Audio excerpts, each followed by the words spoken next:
We are live? We are live? Yes? Okay. Boom! Hello, everyone! How's everyone going? So, today, what we're doing is we are moving on from our potion shop.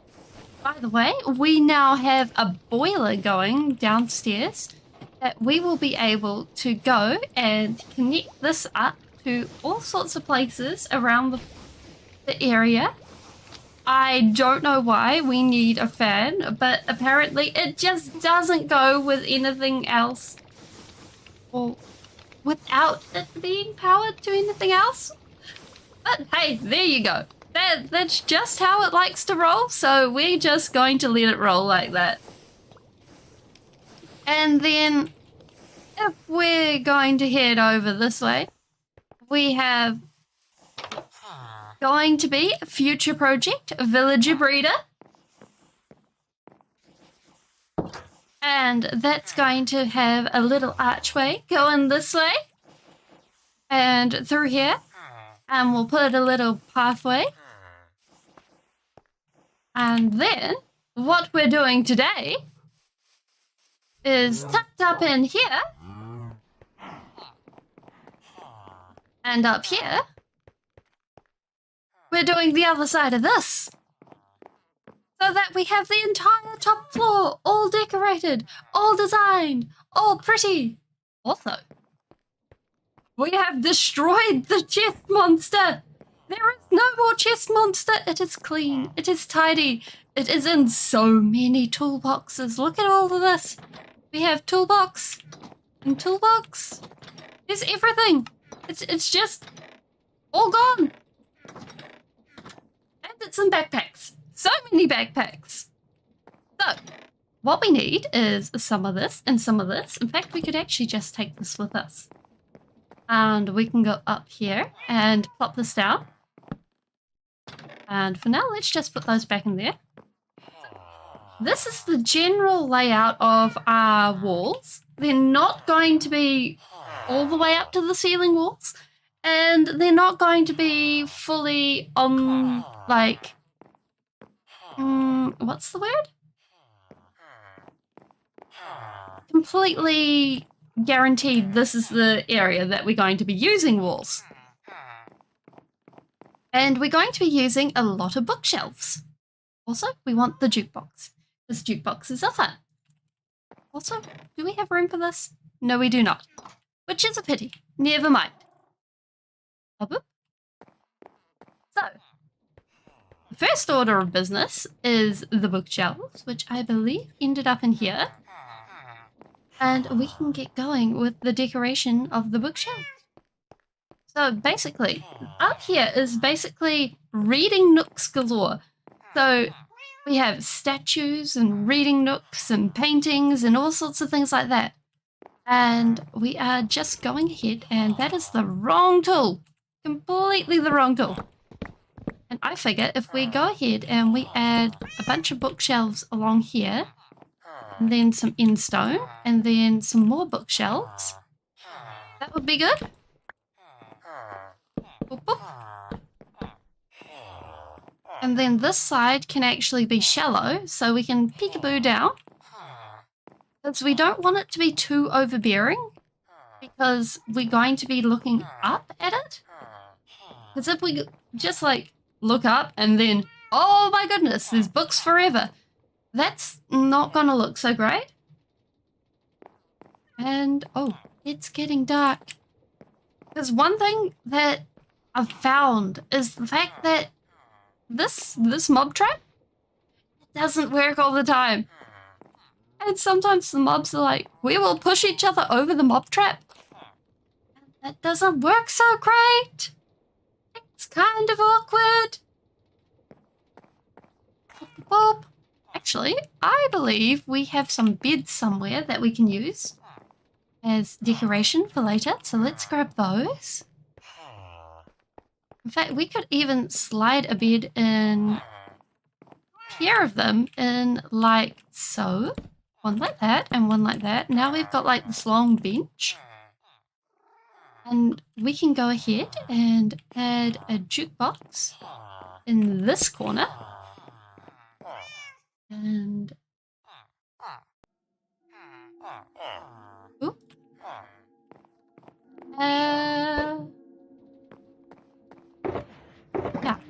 believe our end stone's here.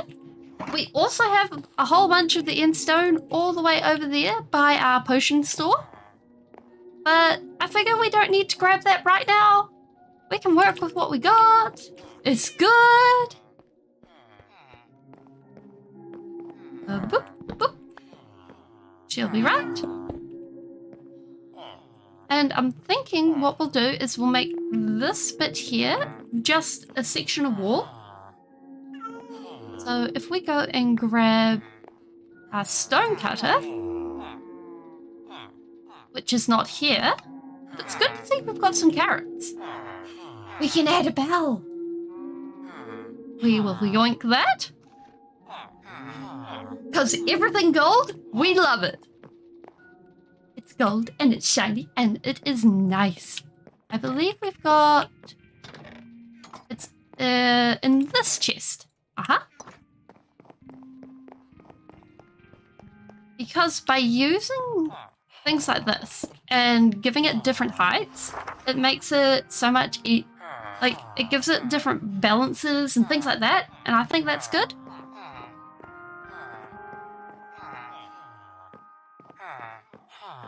And over here, if we go and we put, where is it? This? Oop, oop.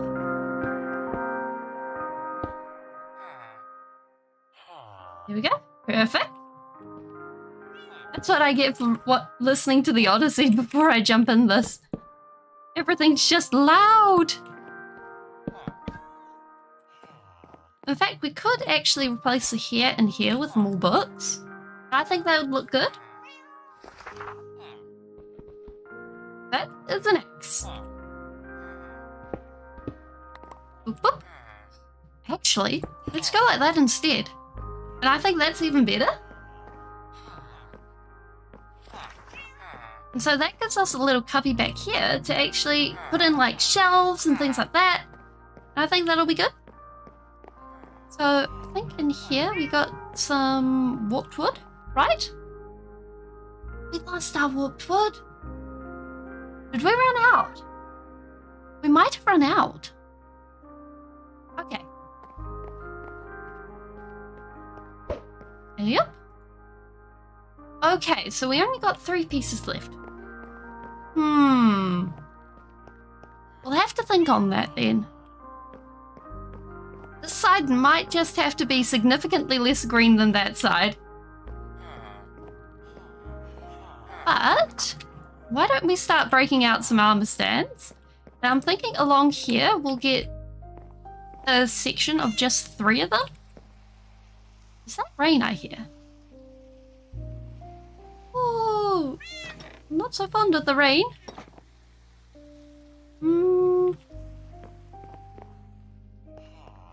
What we can do... Yep, that's the rain.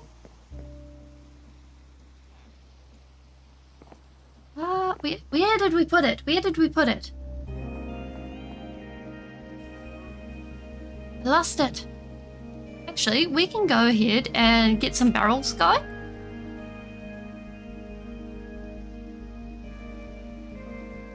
These aren't birch barrels, but I think they'll be good. And if we put them in the corner there, and then put some stuff on top, and then, what's the word? A stair?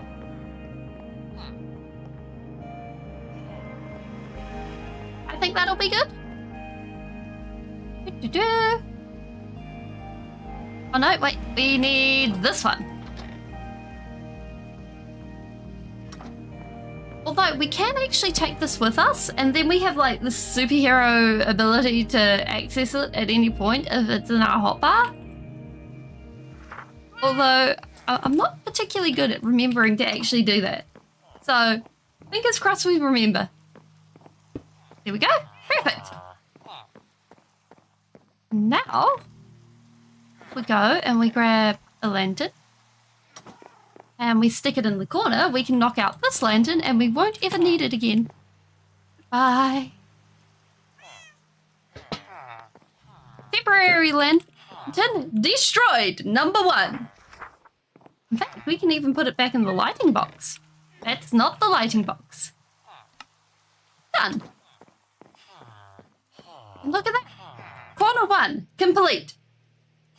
And it just adds so much more, I think. Like, doing this sort of thing, it's so much better than big rooms. Speaking of which, we need to grab some sticks. We need all the sticks. And let's make all the armor stands. Speaking of which, STAND. Okay, it is smooth stone slabs. Okay. So we have some stone.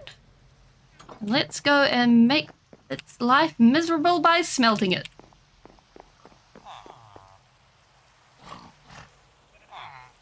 I was kind of watching a video about basically world building recently.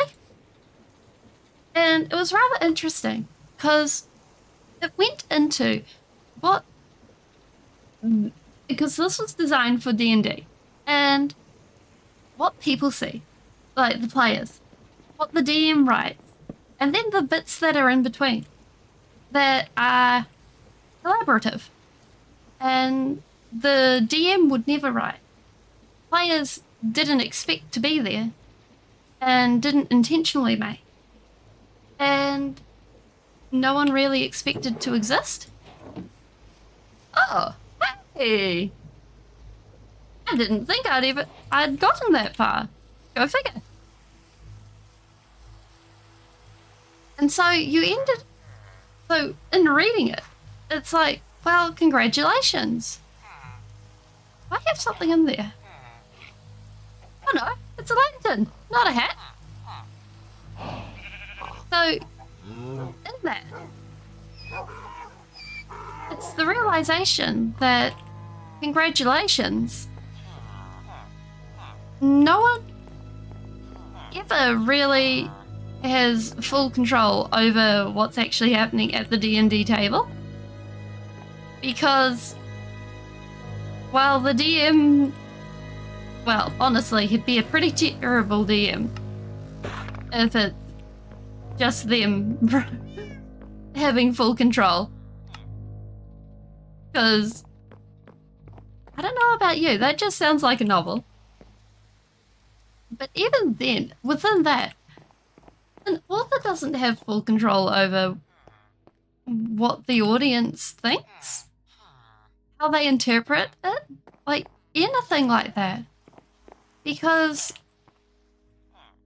a story, a movie, or anything like that, it's putting thoughts and ideas into the world and hoping that the person on the other side understands what you're trying to purvey, offer. And so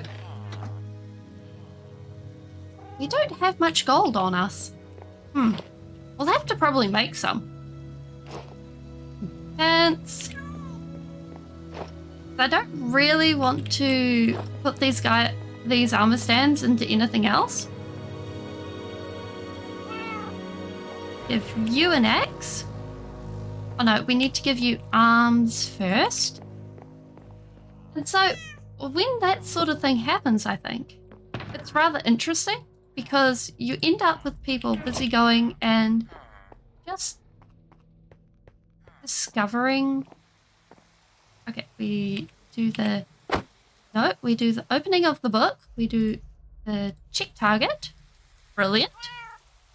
And then we want to add arms. Yes. Brilliant. Okay. Where do we put the axe? Brilliant. Now for you, we can just do trigger as trigger. Set 3. Perfect. But when you have like all sorts of things. Being like a world where it's especially fantasy and it opens up this whole can of theories and world building and things like that. It makes you wonder like how far the author has built. I believe you can put in pose presets. Okay, attention. Yes, I need my book. Thank you. Attention is not the pose we want. Let's go with pointing. Perfect. I'm with you.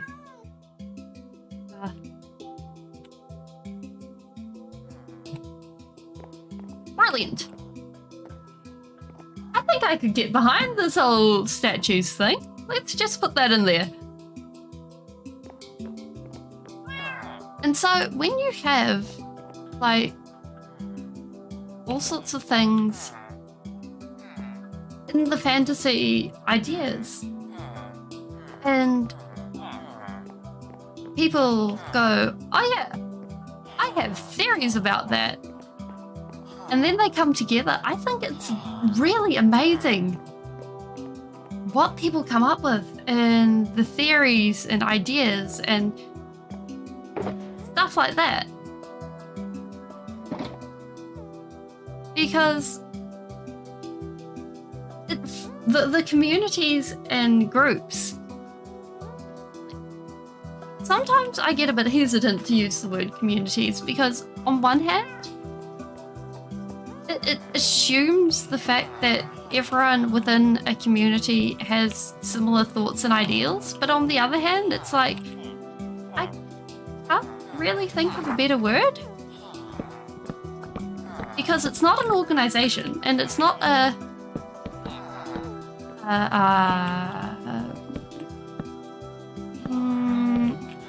anything, it's not a club, it's not organized. So, community just seems like the best thing. And I'm thinking if we take out these middle ones and we add some walls, then it kind of works. Perfect. Boop, boop. Then you just go like so. But then comes the points where you sometimes end up with entire communities going, no, it's not canon. But I really want it to be. And that is really fascinating to me.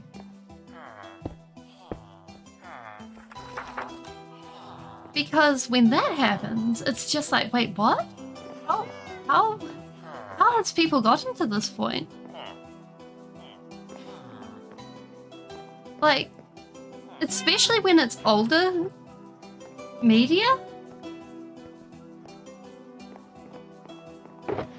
Because people, like, and you're actually familiar, or at least semi-familiar, with the original media. Because then it's just like, wait, I am not familiar with this fandom, but I'm familiar with the media. How did we get here? What is this fan-made character that everyone seems to think is familiar? Is it? And then comes the moment where it's just like, wait, am I doubting my own memories of this? I don't think. I remember this character. And that is really fascinating to me. A collective moment where everyone in a community is just like, wait, I know this character. This character exists. It's just so fascinating. If we can make another wine rack or two, that would be good.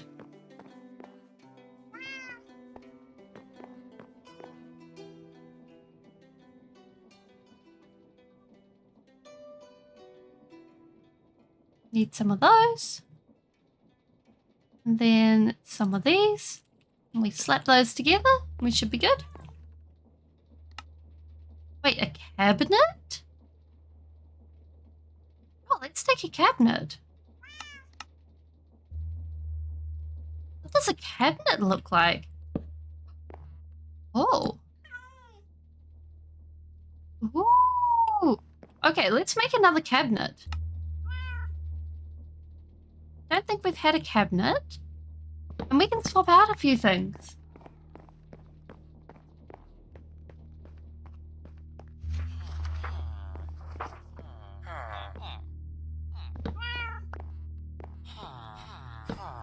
Put one of those there. And one of those... Whoa! Wait, does this have animation?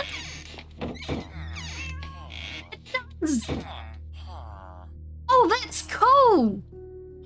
If we just... Okay, let's swap those around. Then it'll kind of look like... actual cabinet? Yeah! Oh, that's neat! Okay, and then if we go like so... Perfect! We are winning here! And we can stick books in there! Wonderful! Oh! I'm not so thrilled about that back end. I think what we'll do is we will move that from here to here. And once we find our seats again, we'll stick a seat here so it doesn't look so out of place and jarring. Because that is... That back end is not it. Not on. No. Either that or we go get some more warped wood and we just pretend it does not exist. Nope. Okay. So now we have this area and this area, and we also need a whole bunch of gold bits for these guys, and we also need to figure out what we need to do here. I'm thinking what we should do for this bit is maybe we make like a plinth and then put some statues on it.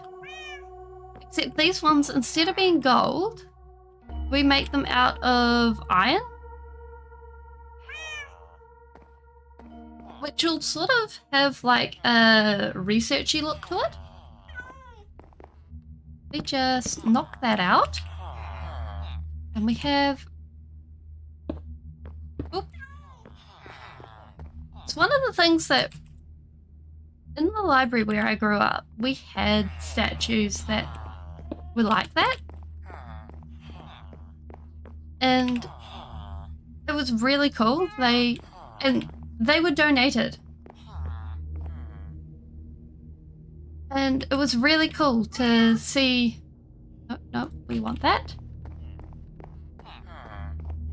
And we can put them into different poses. Like water protection?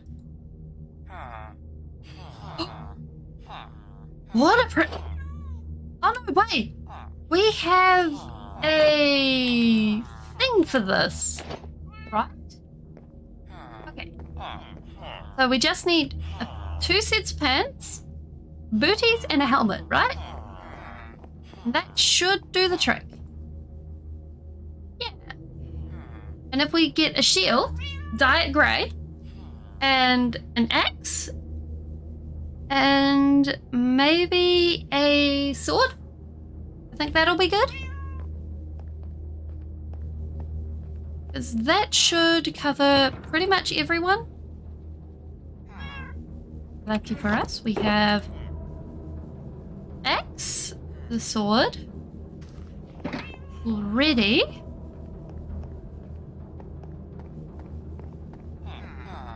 And we need to do that. That. Yeah, enjoy a sword. And you can enjoy an axe. Actually, let's take you off and turn you around. Because then it'll be a bit more dynamic about how we move around the room. One. Do that. Perfect. And give you this. Lovely. And then if we go and we grab a... Where do we put the book? Okay. Check for the book. Brilliant. Okay. Do we have a kneeling pose? Okay, one of them should be in a salute. I think that's a good idea. So if we go this, and then we go a salute.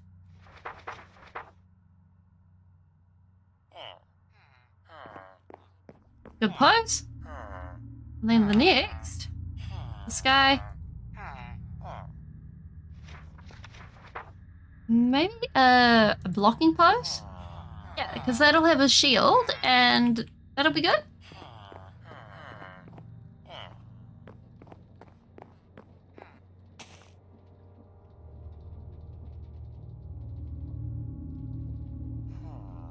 Okay. So, do we have a shield? I don't think we've got a shield. Oh, wait, no, we did bring over a shield. Because we kind of had an accident, but we're fine. We survived. And so if we grab the wool, because I think light grey wool's probably the closest we're going to get. And then if we just make a banner, we have no sticks. There we go. If we just stick it up, and by making the sticks, I'm pretty sure we'll be able to just go ahead. That's the wrong wood. Oh well, never mind, doesn't matter. By banner and stick and doing the thing. And a boom. Perfect. Yeah, I'm pretty sure this will work. Right? This looks stony, right? Right? We're sorted. By doing this, we should be good. We'll be able to stick this on here. There. Your shield. That is a terrible pose. We need a better... We need a better pose. Okay. Have a look at this. Maybe formal? What on earth are you doing to yourself? No! No! Oh my word. Okay. Maybe... let's have a look at this. Have a look. I did not expect to be having so much fun with this. Okay. Go with just plain walking. Yes, okay. So now, I'm pretty sure it would look better if we switched the hands around, so... I'm pretty sure we have swap slots.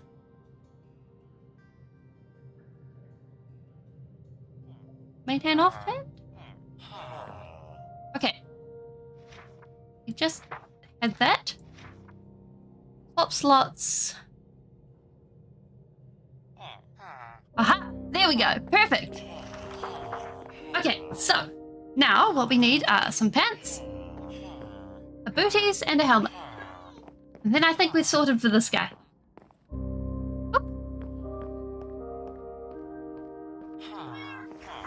And we put our iron in... Which one was it?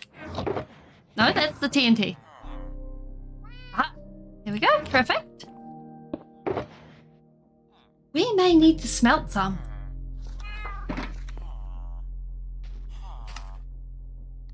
Helmet?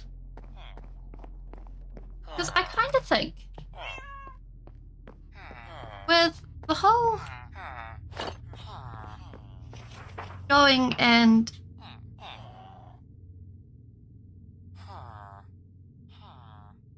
with the whole world building and things like that. It definitely translates over into how books are written. Like, you end up with worlds where you have tropes and people know those tropes really easily. Like, you look at Aragon and Harry Potter and you're like, oh yes, this is the chosen one trope. Everyone knows that. And so it's just like, oh yeah. But in that, everyone's just like, we get sick of this trope because the tropes come and go. And not only that, but people break down the tropes and rebuild them, and you end up with a whole deconstruction of how tropes are supposed to exist. Or those particular tropes are supposed to exist. And what we need is some more gold. As soon as we find our gold. Was it in here? No, in here. Perfect. Do that, and let's do that so that we have, what was that? We need some booties and pants. Booties and helmets, right? 2 booties, 2 chest plates. Okay.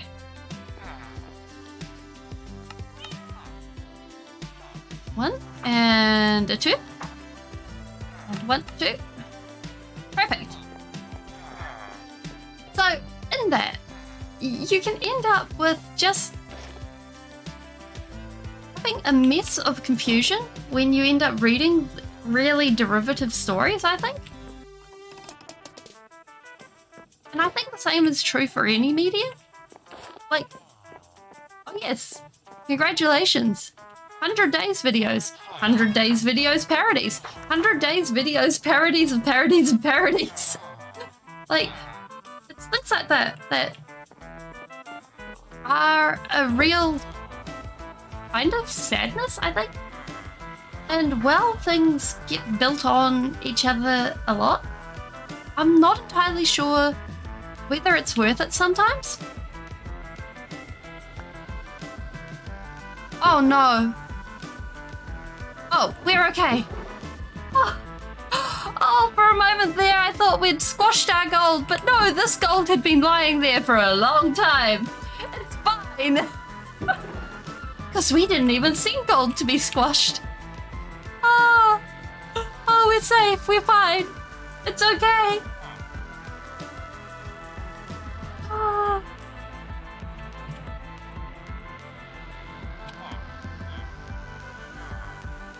Oh, it's just like, oh my goodness.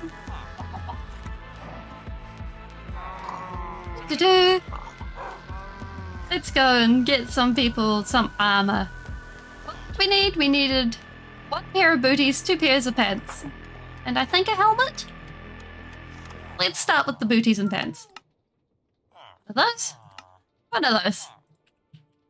Because I think by actually, like, on one hand, being aware of the tropes can sometimes be a bit of a downer. Because you can look at a story and be like, oh no, here's another chosen one story. Or here's a deconstruction of the hero's journey. I'm looking at it in real time. Oh no. Or here's the Chekhov's gun. This won't be used later, I'm sure of it. But I kind of think that these elements are useful. And yes, I think that shield was the right choice. That light grey is definitely the colour for it. Okay, perfect. So I think the next step is definitely going to be probably this area. And I'm thinking that we go for a sort of We can stick our discs in here. That'll be great. Our whole collection of Other Side. And all of its versions. Other Side. Other Side, Other Side. Other Side. And all of the other sides to go with Other Side. Yes, we should do that. Okay, I think we should hang a lantern off here so that we start getting some light into that corner. And we had our gold bars here. And basically, in having... Ugh. Ew. I'm not sure I like that. Okay, new plan. Having, like, different... ways things happen like that. I think the opportunity of different... Oh, what's the word?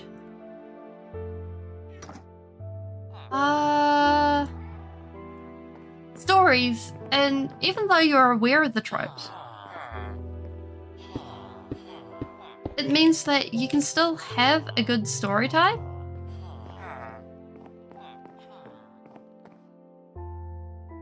It's more whether A, you enjoy the trope, or B, you even care about there being a trope or not. There we go. Perfect. And we're not going to bonk our head on it unless we literally jump up and down underneath it.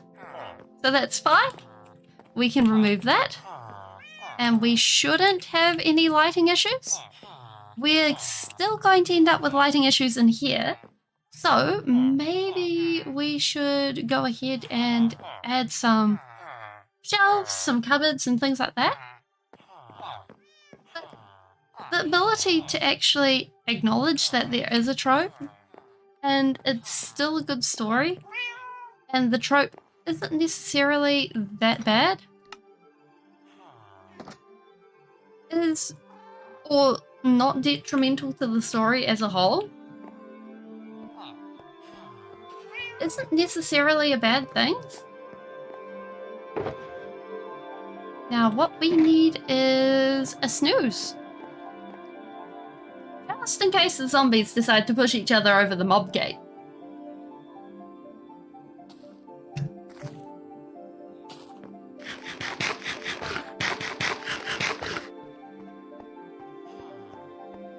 And I'm kind of thinking that we do a similar thing to what we did back here. And get like a little cubby. And some shelving and things like that. But we're also looking for our seats, which have gone missing. I don't know where they are. I speak of the seats and they reappear. And when you have, like, stories with these elements, I kind of think that it's actually good to, you know, just enjoy it. Like, yeah, you got your hero, you got all of these things, but maybe I just listen to grumpy people too much. Maybe that's the problem. Maybe we have too many grumpy people in the world. Maybe people just need to smile a bit more. Is the bell there? Do we need a bell? We always need bells. Bells are required. Everyone needs a bell. There we go. So I think what we should do now... Actually, we're going to replace this one. We need an axe? I think we need an axe. There we go. Perfect. We'll replace that one with some stairs and make it like a couch thing. I think that'll be good. Some of that, and then... Whoop. Perfect.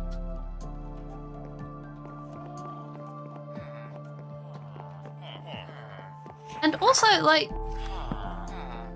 being able to find media where they take the trope and put a spin on it is also really good.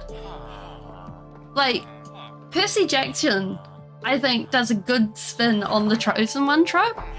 Because it's like, oh yeah, we're pretty sure you're the Chosen One. And then, oh wait, we're pretty sure Talia's the Chosen One. And then, lo and behold, there's Nico.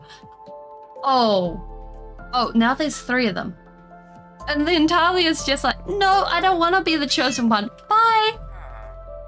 And then Nico's like, well, I'm actually too young to be the Chosen One, so I'm gonna dip. And he goes and runs away.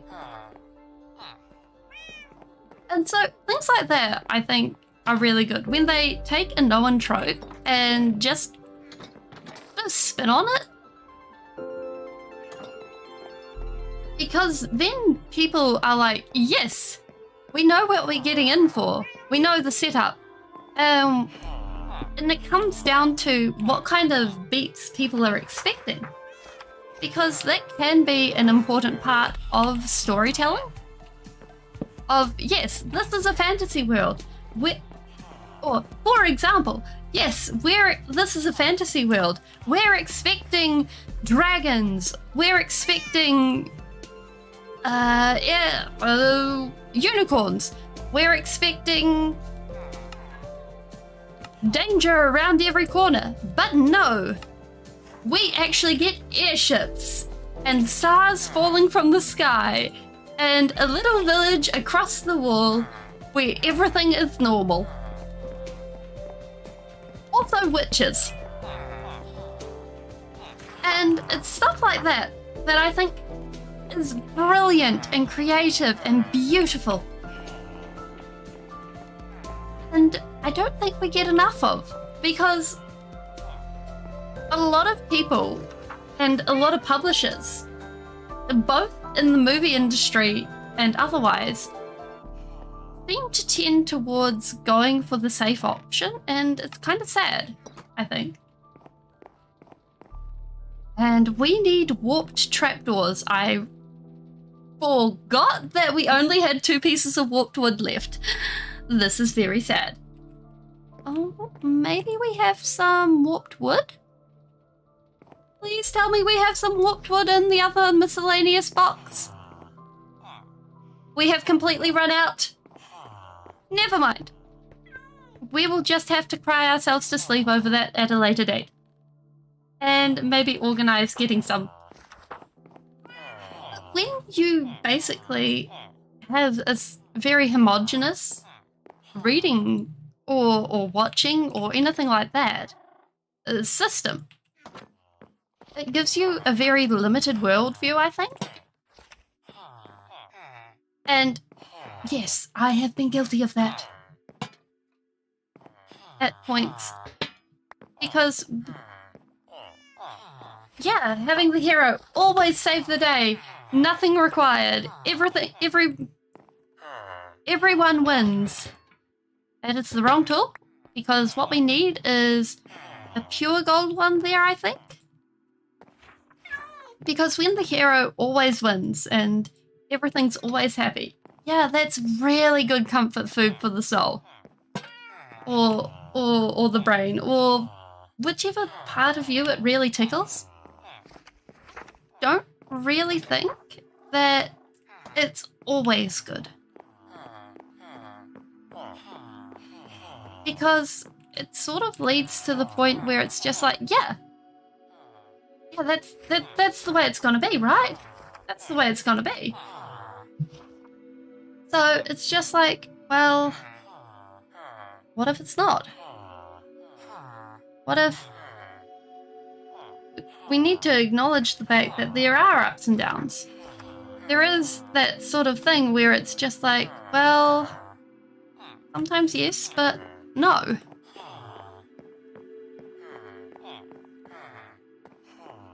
That being said, I think that fantasy is a really good medium for actually being able to talk about things that are hard to talk about in real life without actually being able to hit on different topics. And I think, although I think a lot of the works of those that came, we need seats here. I think seats here would be good. I think a lot of the works that came out right after the World Wars did an excellent job of we need to turn the spell around. Did an excellent job of basically explaining to the world that no, it's not okay now, but it's going to be.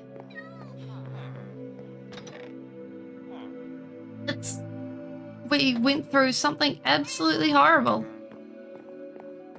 And one day it will be okay. There's going to be a lot of cleanup. We're going to still have to fight about things. No one is going to have the same opinion as another for a very long time. But we'll get there. And I think that's really interesting to see.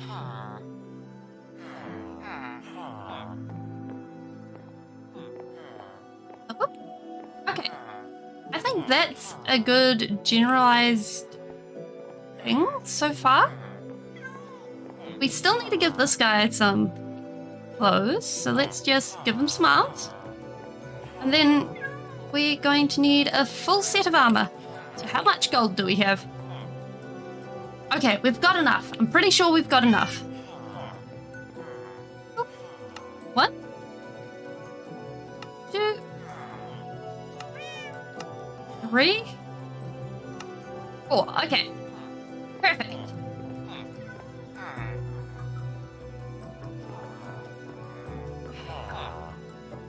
One, 2, and 4. And I think maybe we'll be able to give him like a dandelion or something. Just something different that's still yellow. Oh, wait. Can we give him a sunflower? Oh, let's give it a go. Okay. Hold this.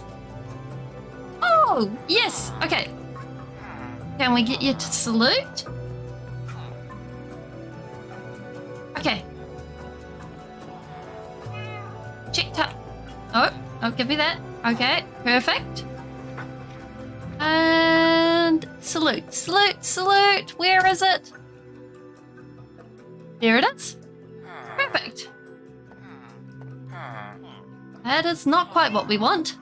Okay, handout.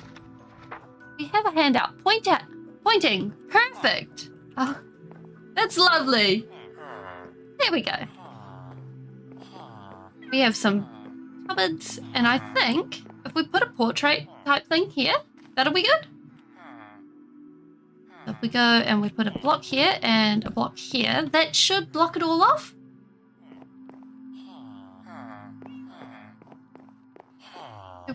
Yep.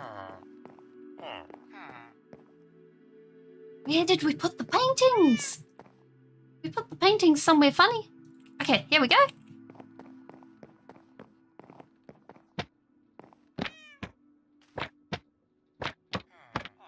Okay, let's go with the really big paintings. These ones are kind of itch. Whoa.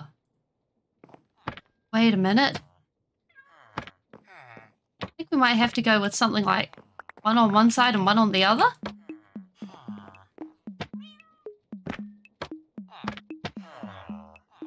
Okay. Something like that. And then we put something in the middle. Like a pillar. I think that'll be good. Oop.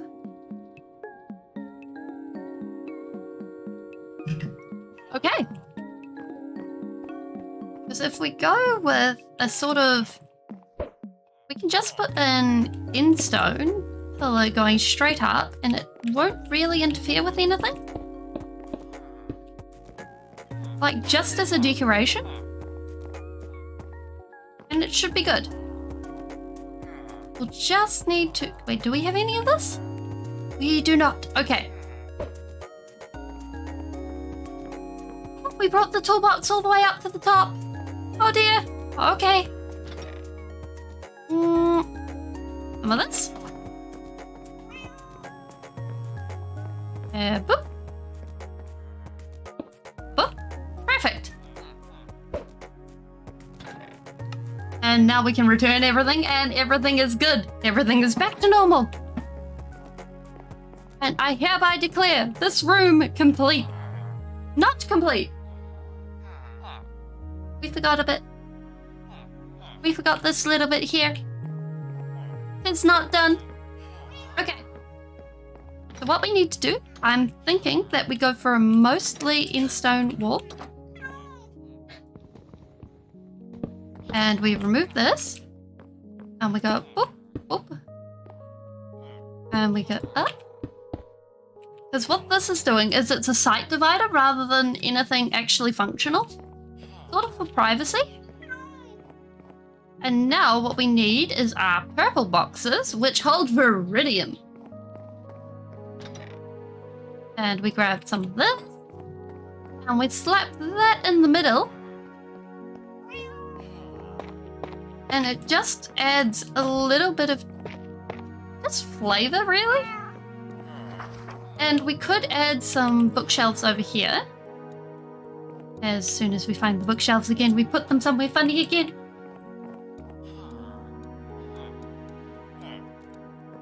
Boop, boop, boop. Like so. In fact, probably be better if we went like this and then remove this. So this gives us a more encouraged walkway. Which does mean that these are more exposed, but I think we can live with that. In fact, we could even go like so. Which makes that feel less exposed. So you've got this encouraged walkway, which sort of pushes you back this way.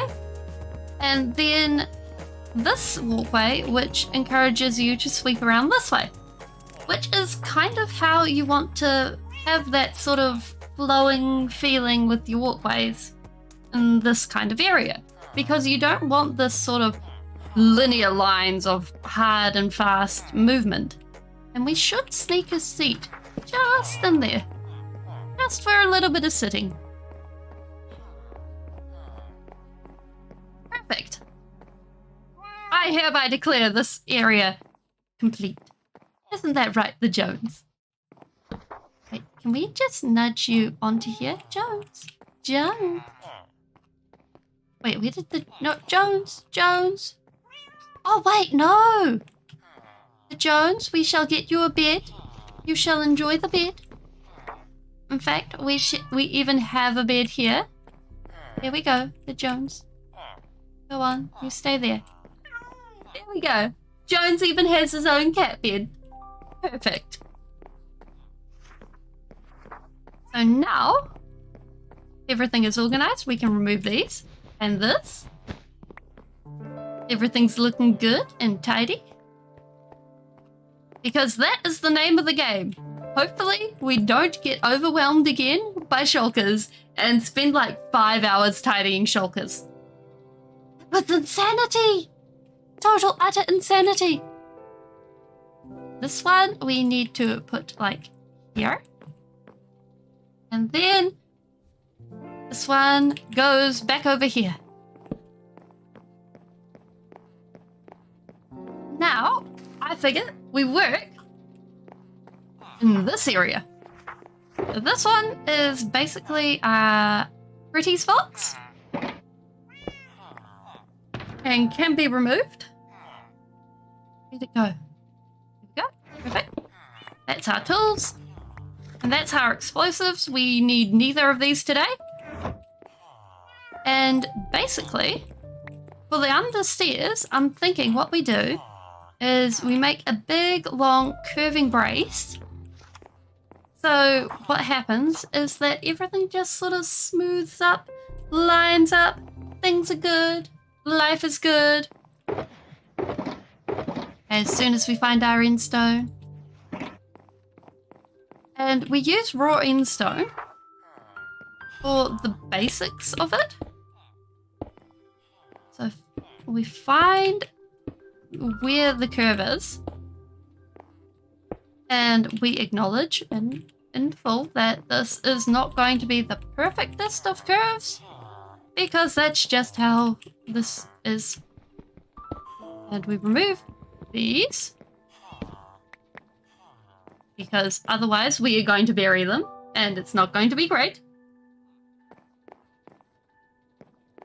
Then, so we got one from the sides, we got one out one, one across one.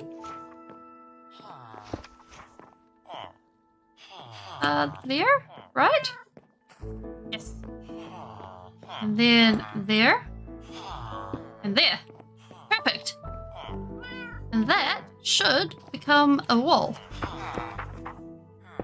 And we will worry about the little hanging bits because we don't really need to worry about them. They're basically not particularly useful because, hey,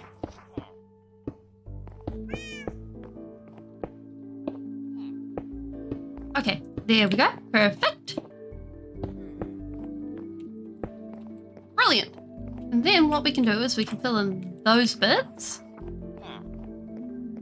with some slabs, and that means that we basically end up with everything tickety-boo. We need the yellow box. Bingo. And we go like so. That gives us our curve to become our stairs. Perfect. And what we can do is we can make this actually look really fancy if we want. We can add a fountain, we can do all sorts of stuff to it, but we don't have to.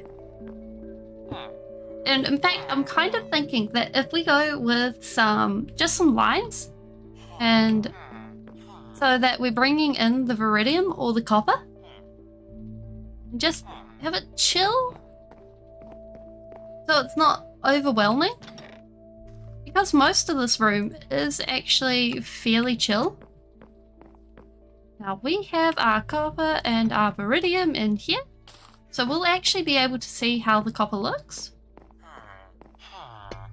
Hey Chibu! Yeah, it's been going pretty good.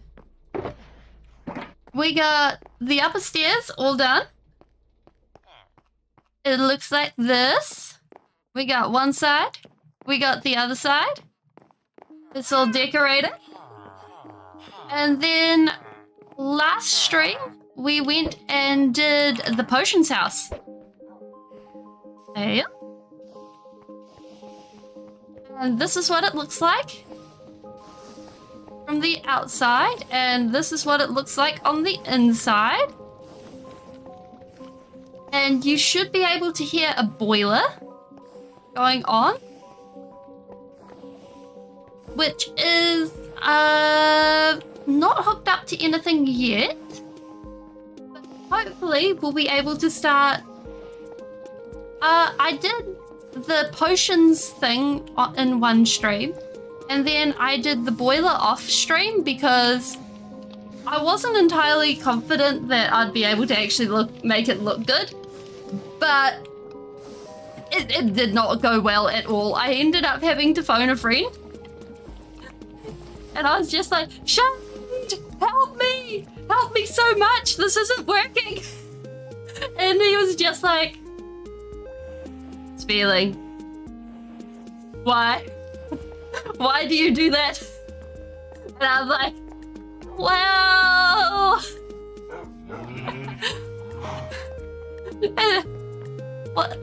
What's next on my to-do list is this what do you call it? Stair facade. We're making this look good.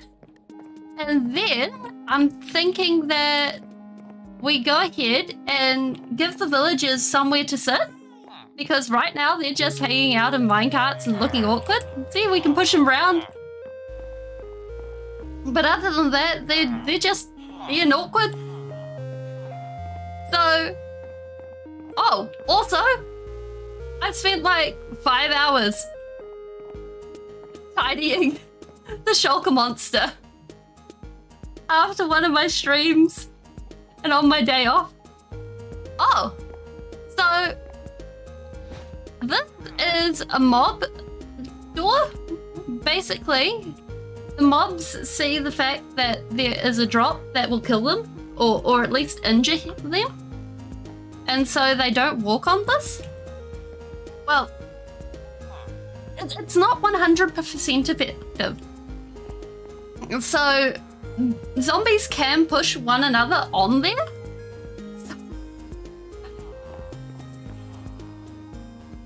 No.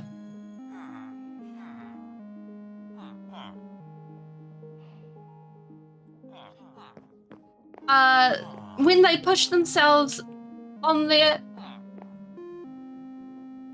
they basically end up going across. Isana, that is not appropriate language here. You are free to talk when you finish being timed out, but other than that, don't bring that language here. Yeah, it does mess up their pathfinding though. So once they're on there, they're just like, I don't know what to do. And they sort of look for the nearest block that they can walk on. And so if they're here, they tend to walk back here. But if they get pushed to here or here, they come over here. Yes, they do that a lot. Just like with railway tracks. We need some of this, and we need a grindstone. So, one of the things that I am trying my hardest to do is actually keep things clean and tidy, because until I actually tidied up, I didn't realize how much it was actually stressing me out. So we are going to be trying very hard to not make things super messy here again. Although 10 out of 10, it's probably going to happen. We're probably going to have another shulker monster. There's going to be blocks everywhere and all sorts. But hey, just how things go. Okay, so I'm thinking that with this as the base design, we're going to come in with more endstone and maybe swap out some of these pillars for Viridium. Because if we do that, then it brings in the Viridium from these corners, and Viridium is also, like, I'm just in love with that block.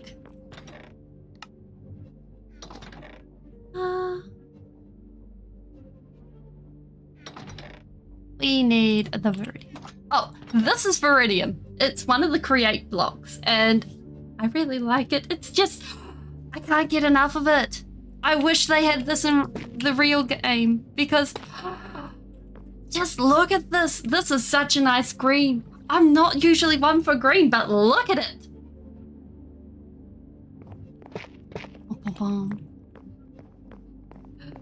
And I'm kind of thinking if we... Oh, really?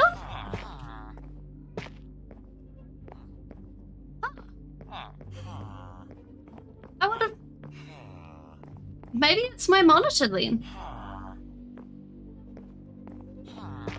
But then again, it does go really well with the copper, and that is in the aqua range, so maybe?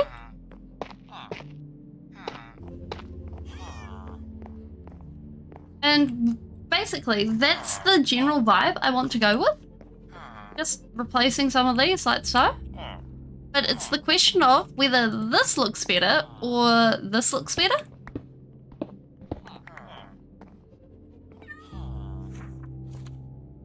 Oh, ah.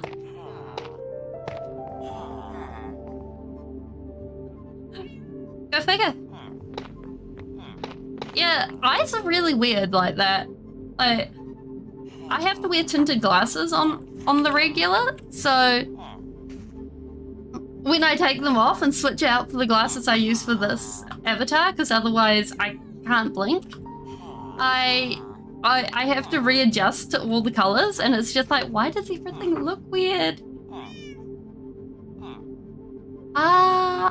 Yes, it is definitely blue. I am a blue and red person.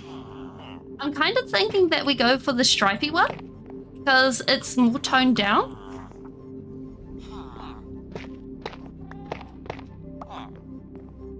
And therefore it's not going to be slap in the face with the textures.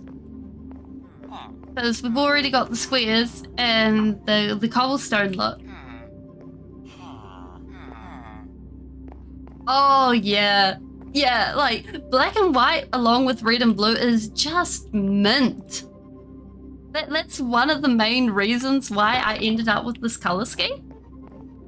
Like, I was originally black, red, and yellow, but then I kept looking at it and I was like, I've got to drop the yellow. I gotta drop the yellow. Like, I look like a primary schooler threw up on me. And I'm really glad I did, because it's so much better now. Yeah, right? Yes. We don't. Yes. That's a good way of describing it.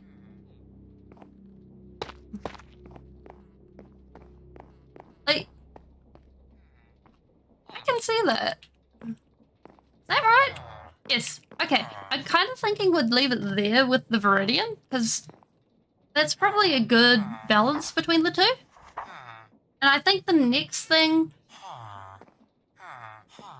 we're going to need is some lighting. So maybe we come in with some lanterns.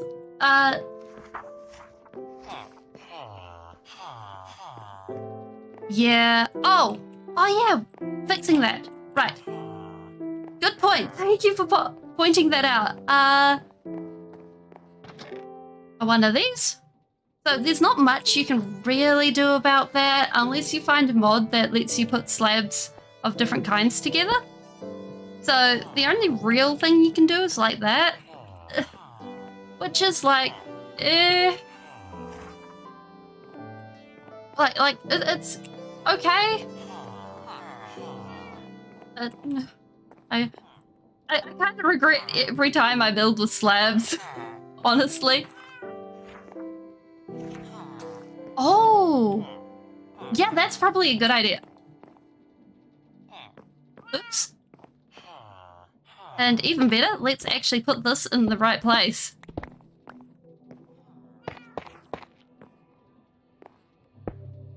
Wait, what? Huh? Oh no, wait, this goes here. There we go. And let's grab the slab.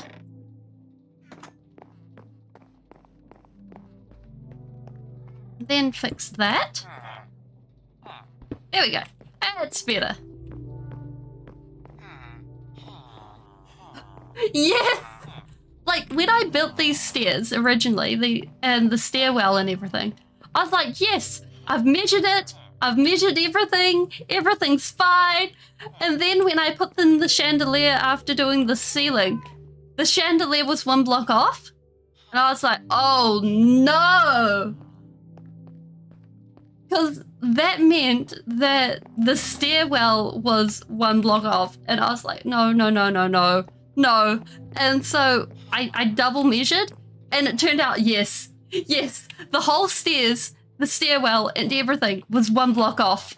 And I was just like, why did I do this to myself? Okay. Like, I could have cried at that moment. Okay, if we knock out there and there. The stairwell? Half an hour to an hour, I think. Like, it wasn't too particularly long. Thankfully, like, because the good thing was I was able to just knock off the blocks from this side and then add them to this side and then remove the stairwell on like just a couple of blocks from this side and add them to that side, which made life so much easier. There we go. Boom! Fancy! And that means we can remove that torch. And hopefully... Yes! Perfect! Okay. So basically, down here is going to be a sort of villager trading market. So we're going to need to design where things go. Like archways and places for people to go and trade things. First, we need to sort out this back end of things. Because I very much doubt that we're going to end up removing all of this. Hey look, how you going? We have the upstairs all complete. Ta-da! And oh, you're going.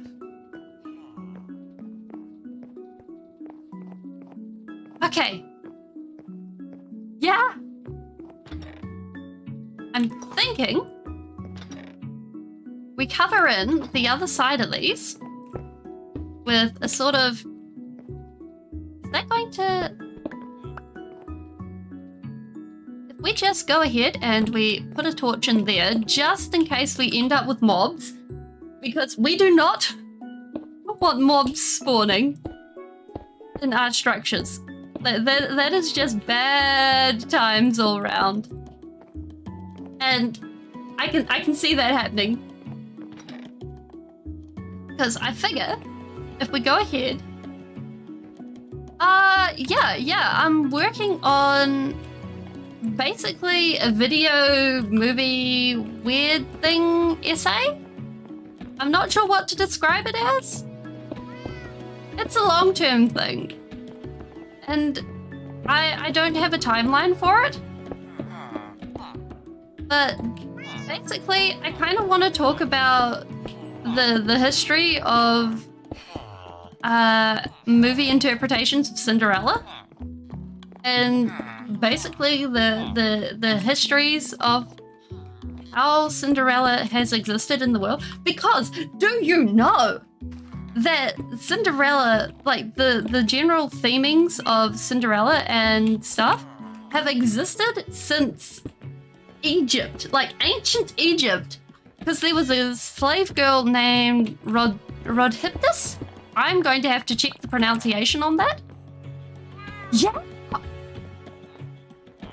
That basically she, the story goes that she went and was picked on by the elder slaves for being the master's favorite, even though she wasn't pretty and she burned in the sun and her hair was blonde because that was ugly.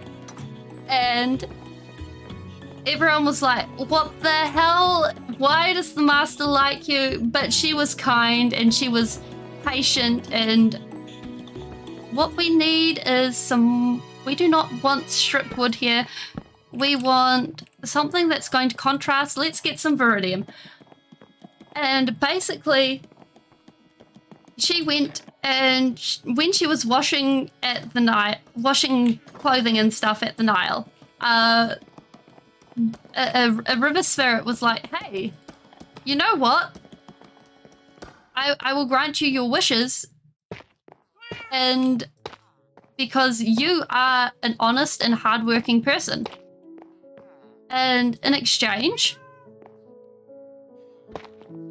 on no, wait, let me get my facts straight. Basically, she does some deeds for the river spirit, and then, in exchange, she ends up getting the prince's attention. And this was like a prince of Upper Egypt, I believe. Because back when the story was written / told, Egypt was still in Upper and Lower Egypt. And the Romans weren't a thing yet. Like, that's how old this telling of the story was. So, basically, Rhodiptus was transformed to look like an Egyptian noble and sent to court this Egyptian dude, Egyptian prince, whatever you want to call him. And we can't go through there anymore. Oh, wow, we're getting places. And so, basically,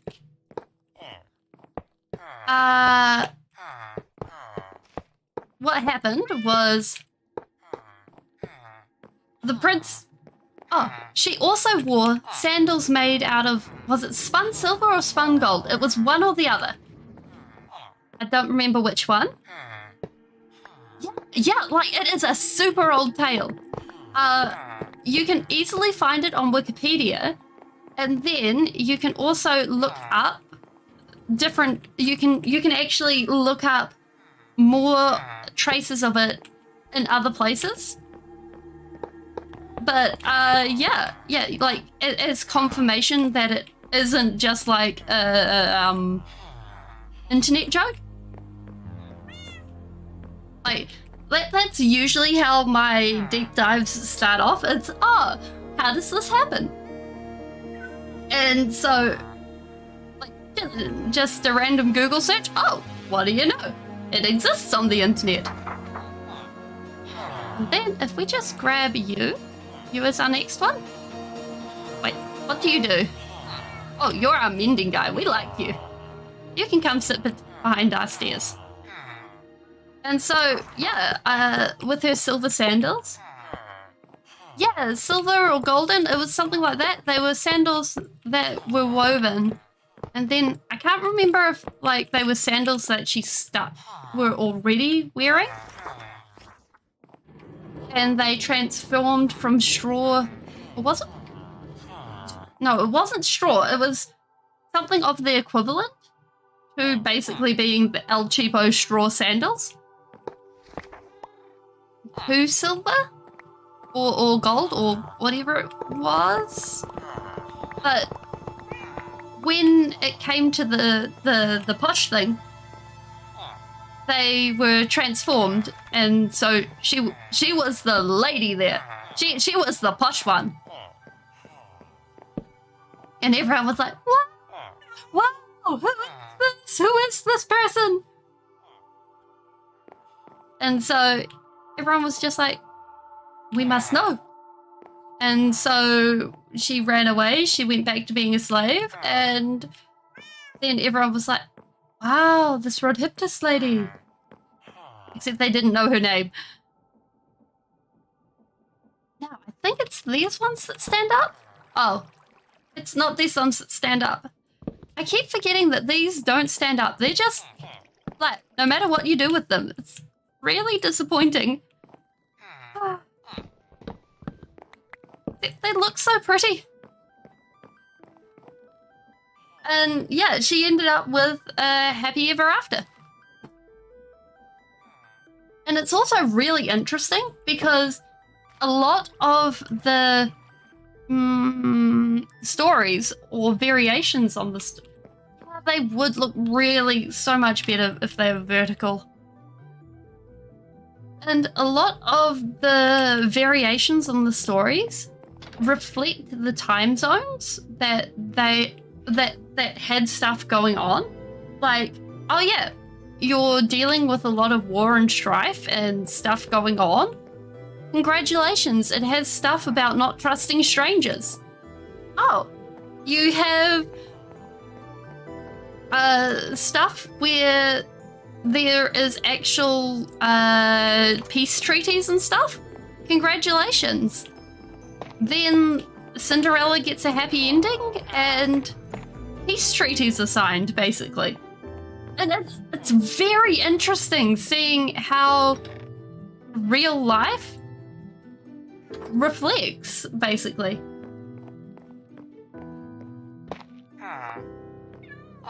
So yeah, that is Cinderella.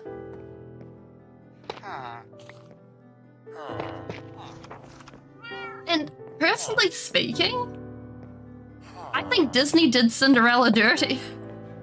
Like, because in most of the stories, Cinderella has to actually do so much. She has to really push for her own, what's the word?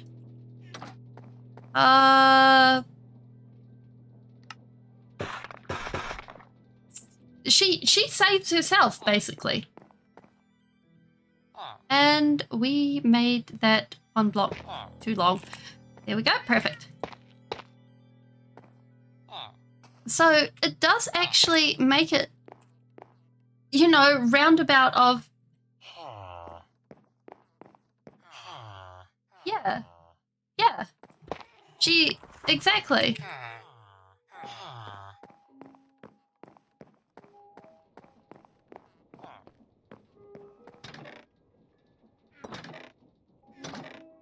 Did we grab...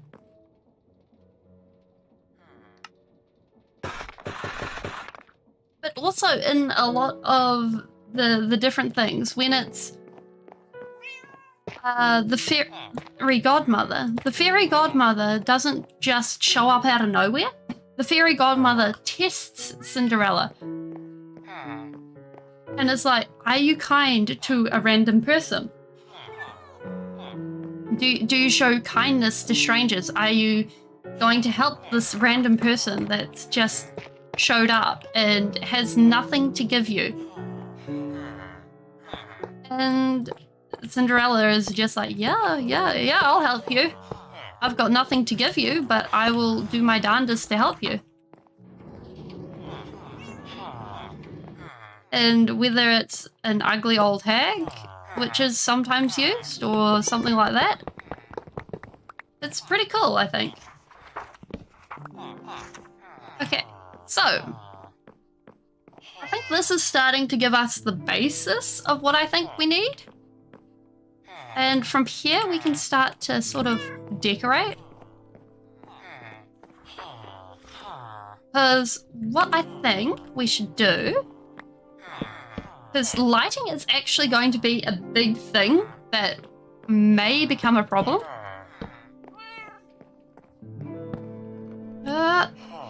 I don't think that's a good place for a book. Because basically, since these guys, this is the more selling and doing things, I think what we should do is basically come in and add like a barrier through here so we can have another section of selling on this side. Actually, what do you sell? Oh, you're the bookshelf guy. We should remember that this guy's the bookshelf guy. But yeah.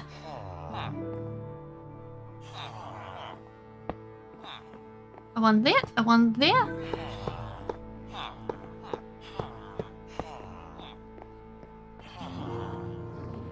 And push that along.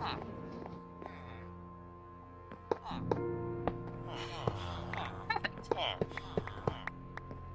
And I kind of think, like, it's really valuable to, like, know those kinds of stories and stuff. And know the history and stuff. Like, if you're able, like, not necessarily recite them off by heart and be like, yes, this is the story of the Greek Cinderella, the Italian Cinderella, the Chinese Cinderella, the Thai Cinderella. and all of that, because it's just like, that sounds like pointless waffle. But being able to go, yeah, it's a story about, as you say, it's a hard working person that actually made it worth it. And I think that's important to know that, yeah, someone will notice eventually. It may not be now, it may not be tomorrow. Actually, this will look really good here, I think. But it'll be one day. And heck, it may not even be in your lifetime that people will notice. I mean, Van Gogh wasn't noticed in his lifetime. He died a pauper.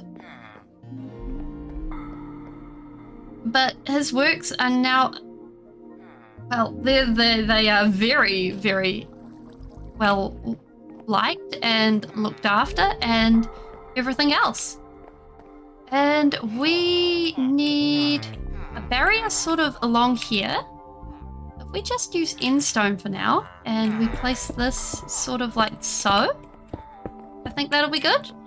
So this gives us a sort of idea of where we want to place things. And that means we can either have a sort of a curved area where we put people on this side, or a little cubby where we can sit down or store things or things like that. And on this side, it's also a pathway. Because I think breaking up the area like this makes it easier long term. So I figure if we go ahead and we add some pillars. Where are these pillars going up?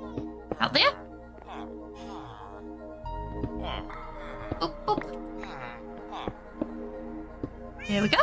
Lovely.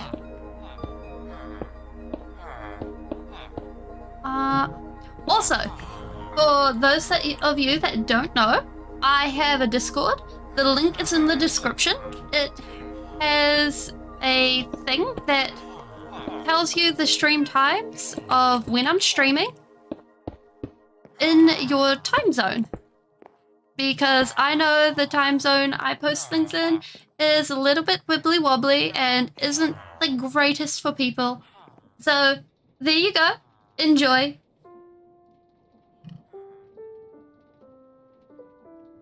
And I actually remembered to say it this time. I'm so impressed. I kind of forget on the regular. Yeah. Yeah. Yeah. I finished stream half the time and I'm like, oh, bother. I forgot again. I did it. And it's just like, oh no. But yeah, it's set up so that if you click in, it's there and you're able to view everything but not type until you've agreed to the words and until you've agreed to the rules. So, because I do end up with a few people in chat who are just not the greatest. So I kind of don't want them chatting, but I do like having the opportunity for people to semi-engage. Because I don't want to kick everyone out without them ever engaging. Oh, yeah, it's not worth it to even try, I think, for them. Let's actually make this a sort of ventilated wall. Because, and I think it's harder when it's like, when you're playing Minecraft, because, plus having a cute face like this. don't... Why did I even bother? There's no point trying to pull the cute face look. when I don't even have arms to do that with. But...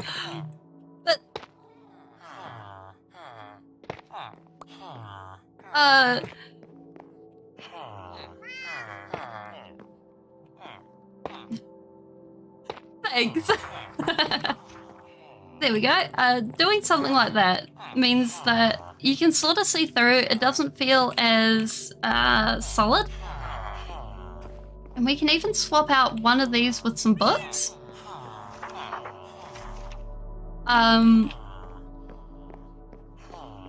But I don't want to shut out people entirely, because like Minecraft does come with a younger age group in general, and it's not, and with that does come the immaturity, and I do not understand that. But that being said, it doesn't mean that you have to be a total dickhead on the stream. It's just like, come on, man.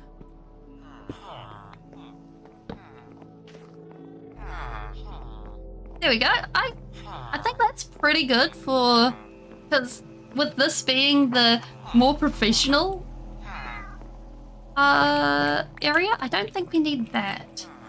And if we turn this set into books, there we go. Perfect. I think. Yes, exactly. It's the very loud minority. Okay, if we shuffle you over here, I think that'll be good. Okay, get out some rails. And also, it's like they make their, like they try and make the day bad for a lot of other people.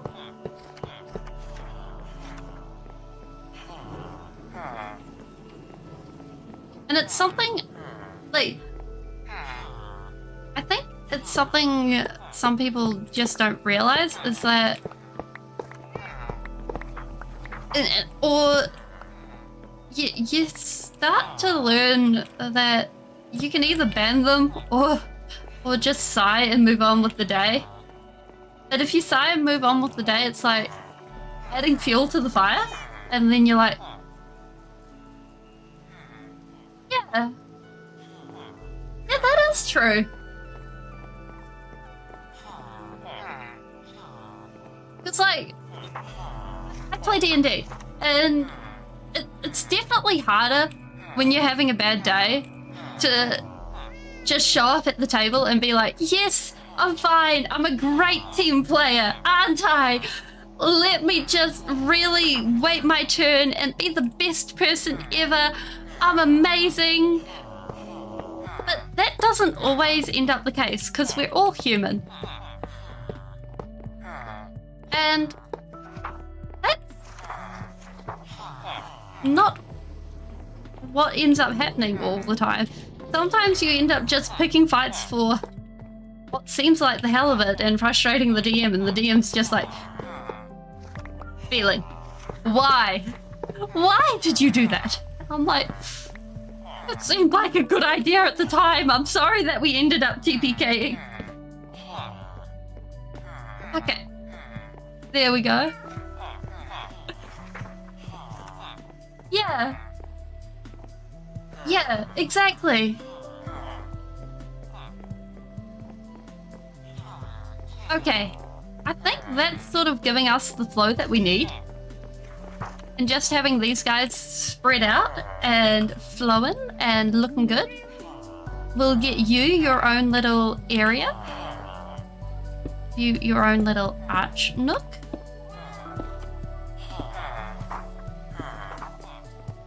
And put some walls down. Can we come in with some Viridium? We apparently can't, because we put this one block in the wrong place. Yeah. And like, for those? Oh, that's a hard one. I my favorite Minecraft music before Other Side came out, because Other Side is a total jam, would have to be, I think it's Dry Hands. I think that's what it's called. Like, there is just, I like the peaceful contemplativeness of it. It just has something extra to it, and I like it. But also, Other Side is a jam, and I'm here for it. Yeah, like, you sit there and you listen to it, and especially if it comes on while you're building a house. Like, it doesn't come on very often nowadays because, like, when I'm doing this sort of stuff, I have my music automatically turned off because otherwise it interferes with what I'm streaming, which is a huge disappointment for me. Because I kind of miss the days when it would just pop on. Actually, let's replace these with stairs, because I think that would look better. Yeah. Because, like, just those moments where Minecraft music just hits the spot is just so amazing, I think. And a stair there. Grab those. And one there. There we go. Like, you end up, I think, with those moments of just pure amazement. And it crystallizes in your mind. Oh. Yeah, that's a good idea. Well, let's give it a go. Okay, music. Music, please turn all the way up. And what we'll do is we'll turn this down and weather down. All of this friendly we do not want the hearts. We're a hostile creature, so we want that up. Okay. Okay, there we go. Now we gotta wait for it. It's like, I think almost every player's experienced it once or twice. That moment when they were building their house and then they got hit by the music. And, like, it definitely happened with me when I was building my first house. Can we just push it? Oh, there it is. Oh.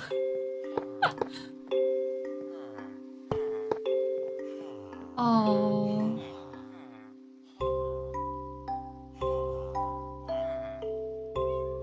Oh. Hello, music.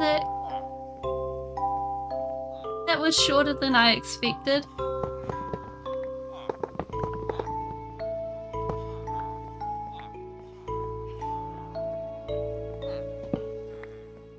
That is adorable.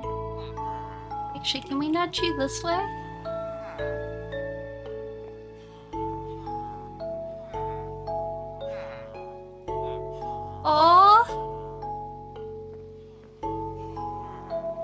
Oh, that sounds amazing. Yeah, my version of a house was usually a hole in the wall and then I'd put a facade over it. And that's what I'd consider a really great starter house. Yeah. Like, my first starter house was, oh, well, it was my only house in the world. It was a hole in the mountain in a jungle. And what happened was I built a square, just jutting straight out. Forget gravity, forget everything else. Because who needs gravity when you've got Minecraft? And this song here, I believe it's Dry Hands. No, it's Mice on Mars. Played. And basically, I was just like, I did it! I built a thing! I can't see shit, and I built a thing! Because I was like in between optometrist appointments and I couldn't see jack, and I was like this close to the computer and squinting, and I couldn't see the difference between dirt and junglewood planks because we were using like a texture pack. And it was a good time. And I was so impressed with my handiwork. It was great. Now, what we need for these guys, I'm thinking that we'll copy what we did over here. So that's true. They do. Oh my goodness. Yes. This is the new design style. We need floating bricks. Every game should have floating bricks. I can see it now. Although there are Mario texture packs. There that we went with? Sort of. So, and there are, I believe, Mario... Oh, I could just imagine that now. All the COD boys being like, yeah! Yeah, what happened to our realism? My realism. No.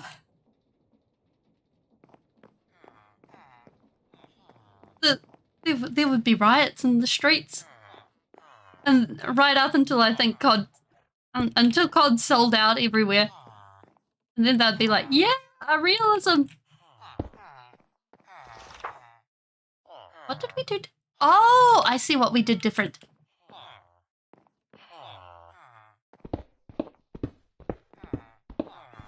Like, on one hand, I would be kind of there for having building blocks, but on the other hand, it's like, oh boy. But then again, I started playing Legends yesterday. I was like, oh yeah, I'll only be on here for an hour. 3 hours later, I was busy going to bed and then being like, wait, I forgot to do my thumbnail for the live stream. We're doomed. Like, that game is hilariously, like, so much fun. I'm kind of thinking of live streaming it for a bit. Like, oh my goodness. It becomes the question of, do I, like, add a live stream for a while or swap out a live stream? I just don't know. But it's so much fun. Now for you, sir. I'm thinking that we give you a little seat.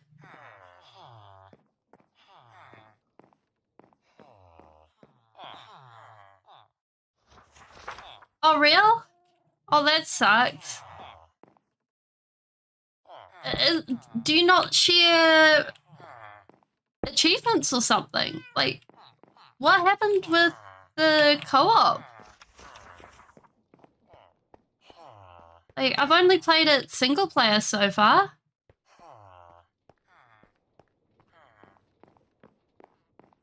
Oh no, we need this one. Like, or did they mess up health or something? No, if they messed up health, they wouldn't have let it out, I don't think. Okay, so we got all that lit up. Wait. Oh no. Oh, that is. Oh. No. No.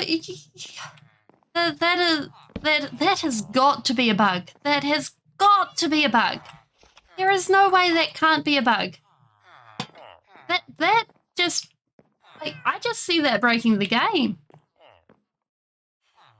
Especially, like, with higher levels. Like, I understand the fact that it's designed. Yes, congratulations. Within X and Y level, you're only... Wait, what do you... Were you the Thorns librarian?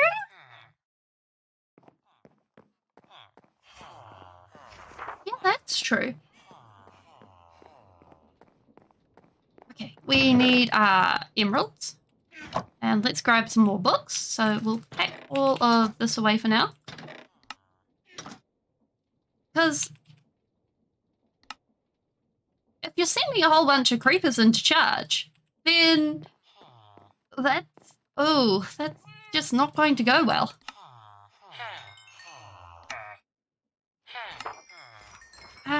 We are out of books from you. You. Oh, that's just not ideal on so many levels. Go like so, and make a book nook, and add a little bit here. That's a good starting point, I think. And then we add the lantern. But I believe it's got, what's it called? Levels of difficulty, right? Like, I was actually very surprised that I wasn't dying. So yeah, you're right. And I've gone through several levels. No, we need some of this. And we put this back before we forget. I'm enjoying the hack and slash element to it, like, and especially the bird. Like, I found the bird mount and I was like, this is mine now. I'm never letting it go. No one shall stop me. And oh wait, what? Real? Oh. Yeah, the bird mount is a lot of fun. I recommend looking it up. Basically, it does like huge jump boost jumps. And you can glide. It's not as fast as the horse. But yeah, 10 out of 10. Lots of fun with the bird. Okay, I would like to consider that this is pretty good. If we get an armor stand in here, I think that'll be good. So... although I think we are running low on gold supplies to actually put something on her. So let's just give it some arms and leave it there for now. And then, so that's those guys.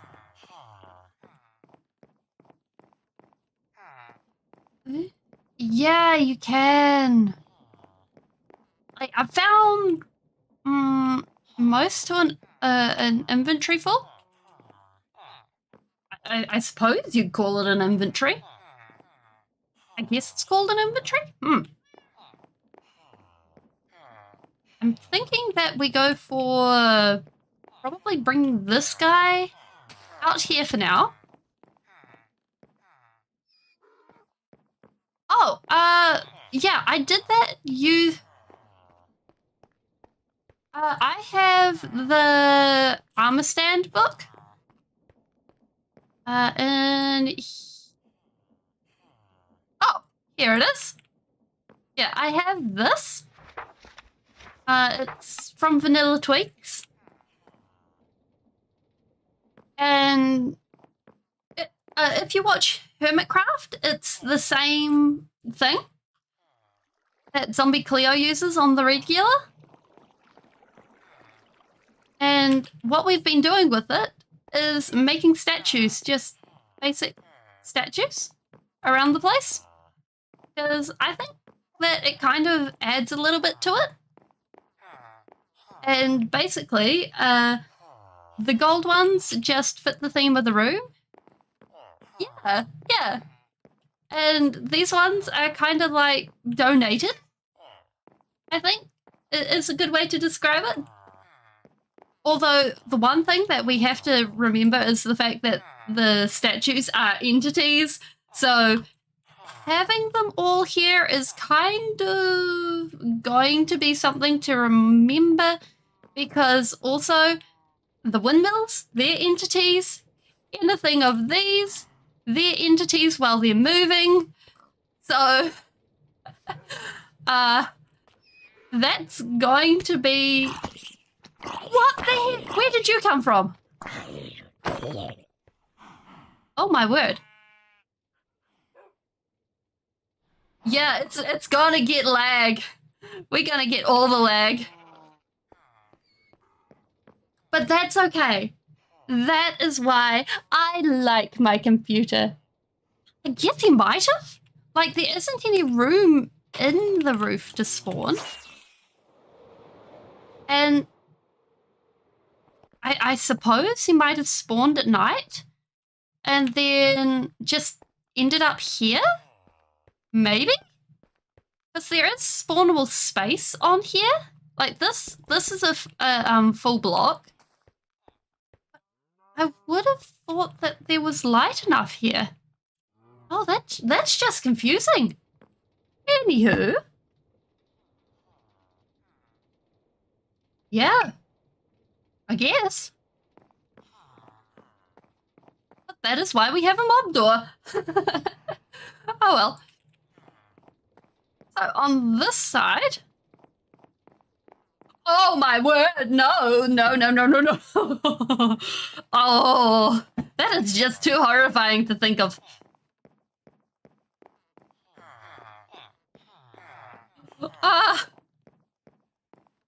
Like, on one hand, I kind of like to use creepers as, what would you call them? Manual labor? Free manual labor? But on the other hand, it's kind of like, well, I don't want you near the completed builds. Because, well, I don't want things blowing up. Put you over here. I don't remember what you actually give me, but you can go over here. There we go. Wait, why is this silent? Yeah. Like, recently I've been, like, off camera, I've been doing a lot of landscaping. Because I don't really know what to talk about while I've been doing the landscaping. It's kind of like, okay, let's do some more landscaping. Well, I suppose we'll just chill and listen to music, or the Odyssey, or something like that. And, well, actually, we go over here, because this is some of the landscaping. We're basically removing this hill and adding a false ground over here so that we have a lot more flat area to work with. And then the other landscaping we're doing is we are removing a mountain using create drills, which is very repetitive. Basically, you have to go ahead and put the drill together, put it down, bring it up, do it all over again. And then the other area is just finished, where this has been all smoothed out. You can see where the terrain has been. And I like to use TNT as my basic. Yes, it does look like it's got teeth. Yay, dragons! And I use TNT as my basic. Oh, dry hands. Oh, it's my basic carving tool. especially because I have a creeper farm, so it ends up being almost a blessing when a creeper shows up, because it's just like, oh yeah, I hit you and then I run away just enough so I don't get completely murderized. But other than that, I don't think I worry about creepers that much. Not anymore. I used to like panic whenever I saw a creeper. Oh, my hands. We love you! Oh.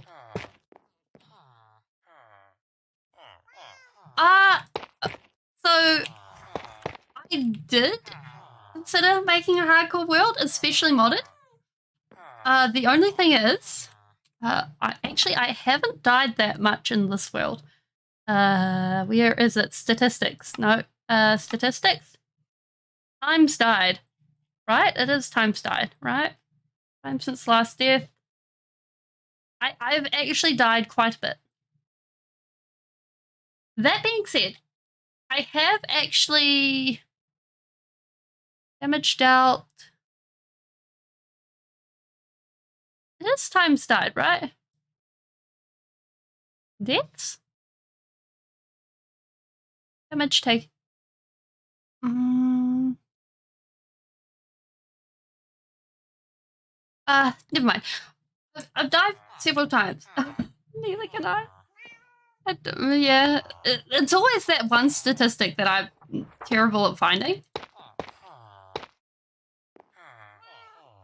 That being said, I'm not actually worried about not being able to find it usually.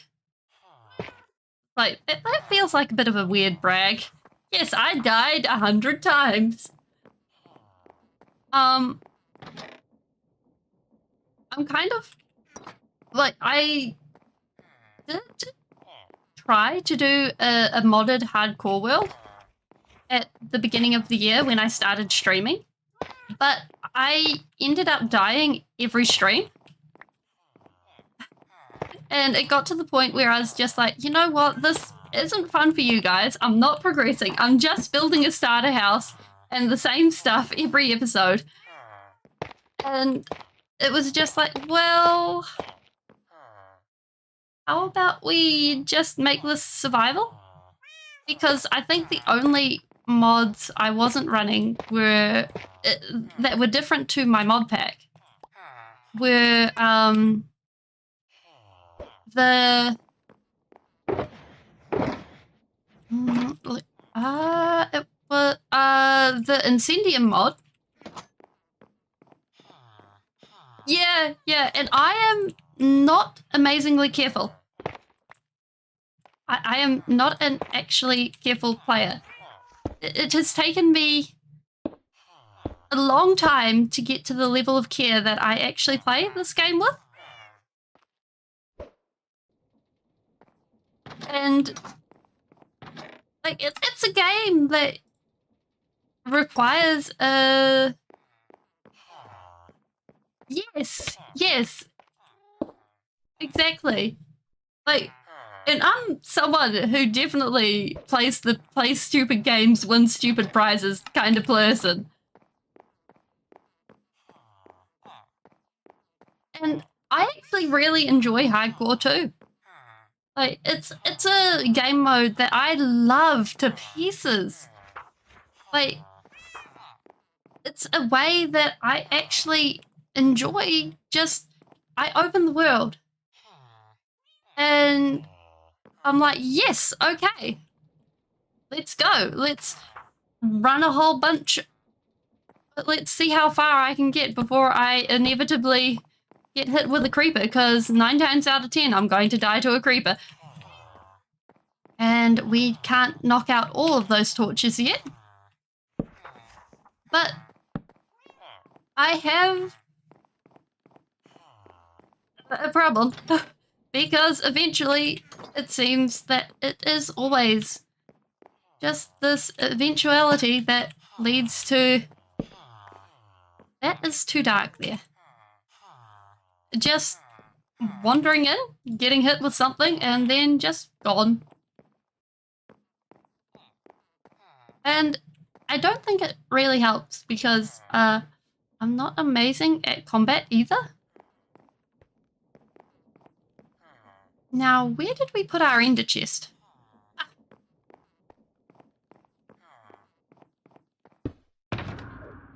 We need the green. Because, and I know the combat thing could be easily solved with a lot of time and patience. But I think the building is what sells it for me. And if we make ourselves a whole bunch of torches, that is the wrong one. There we go, perfect.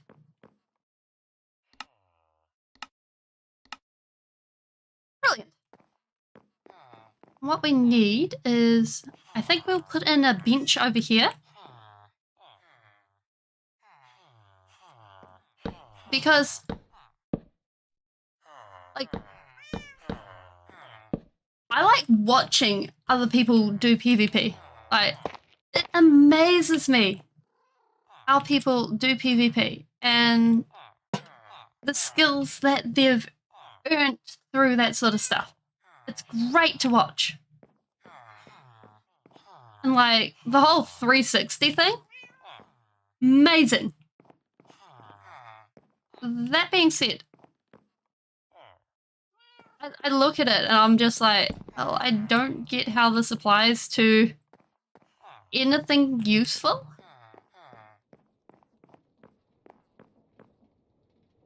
But then again, I'm the kind of person that looks at a pufferfish and I'm like, how does this taste? And then eats a pufferfish in Minecraft. Just because. Okay, I'm kind of thinking that we've run out of villagers, so it'd probably be a good idea to switch things. Well, again, it kind of, yeah, it kind of runs into the whole thing of I've spent 10 years specifically building rather than doing anything else. Yes! Yes! Speaking of which, we can eat a spider eye. We can eat a pufferfish to celebrate! We can't eat a pufferfish to celebrate. Wait, we can take off our backpack. We can do some damage to ourselves. Okay, coming in hot. That was too hot.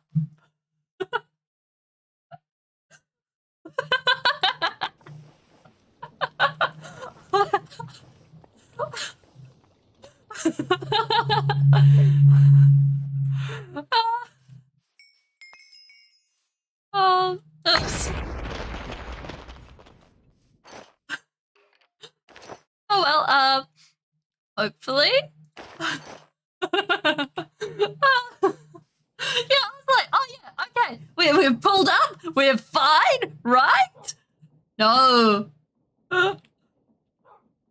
We did not burn off enough of that. Not at all. Okay. New plan. Hey, why isn't this? Here we go. Perfect. We don't have feather falling on my on the boots. I've kind of been holding off on that because it's been like, well, we can do that at a later date. And I think the only villager that sells feather falling is selling it at feather falling 4. We lost the villager. Water protection 3. Mending. You know what? That doesn't matter right now. It doesn't matter. It's fine. But, like, oh my goodness. I'm so lucky I set my spawn here rather than leaving it at base. That would have been terrible. Ah. Drink on my glasses. One moment, caller. Ah.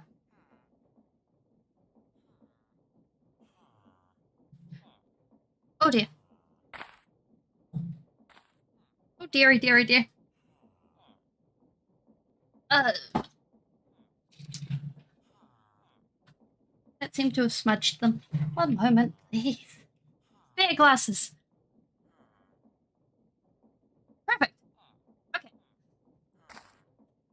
Sorted. Alright, let's just do this the sensible way. Perfect.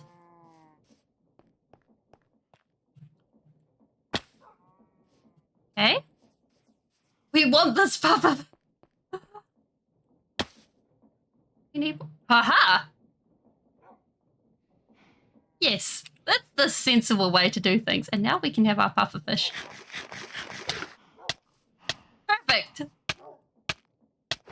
Wait, have they decreased nausea or something?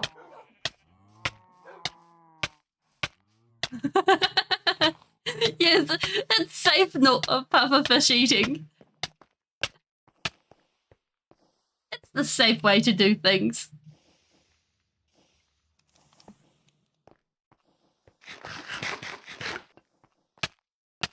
Oh, I forgot that was what you do. Okay, so I figure if we start work on the villager breeder place. Yeah, it is. It is. Like, what is this? It's poison too. And it goes on for pretty much forever. So if we go and grab a whole bunch of, what's it called? Sandstone, the smooth sandstone. Then we'll be able to basically block out what we want the villager breeder to look like.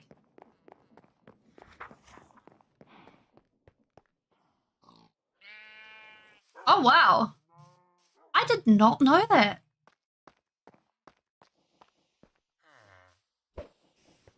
Yeah, because that was...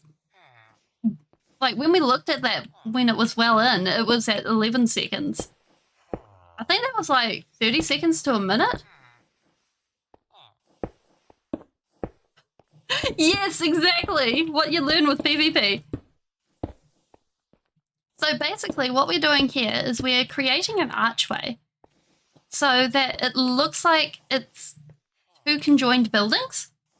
And what this does is it allows you to actually have free access from the balcony here into the top floor of the villager breeder, meaning that we can have basically an area where we can just toss carrots at the villagers, because I don't really feel like setting up a whole villager, you know, the whole infinite villager breeder, because I don't want us to be overrun by villagers. Yeah, it's something I saw from... I've seen it in both miniatures and... I'm trying to remember which builder I saw it from. But basically what it does is this used to happen a lot for when people were walking around in rainy days. And so what it meant was you'd be able to just run around and have free access everywhere and everything would be fine. And nowadays, the whole idea sort of lives on in things called skyways. And that's the modern interpretation of it. Boop, boop. And by making like a tower type thing, which is usually what these kinds of things used to be attached to, like they could be granaries or storage houses or things like that. So you could pull coaches and things up to them and get out and be dry and stuff. And you'd have like the stables or something like that attached to it. Yeah.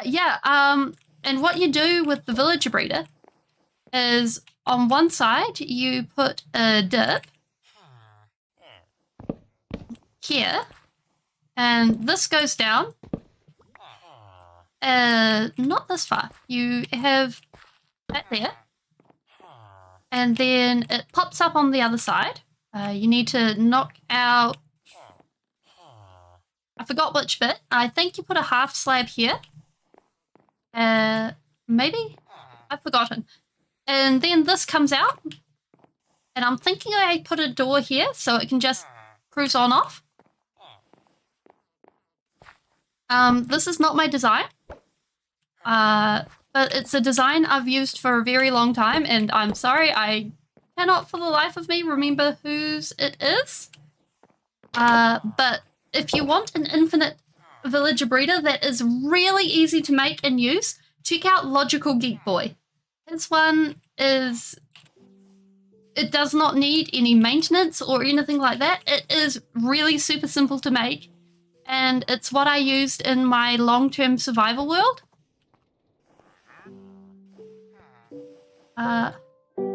Logical Geek Boy. There we go. And yeah, I would recommend checking him out. He does a lot of very basic farms that are, like, he takes the farms and he simplifies them. Unless you want an early game ghast farm, then I would recommend my own. I think that would be the only farm that I would actually be like, yes, check mine out. But that's because it's the only farm that I've actually made. There we go. And if we just check the... Yeah. Hey, Shade. Yeah, it is really nice. I don't think it's been this, like, nostalgic in a long time. So I think we'll need to go double this height on this before we actually get into getting the designs and colours. But we will be able to add in a doorway and stuff in here.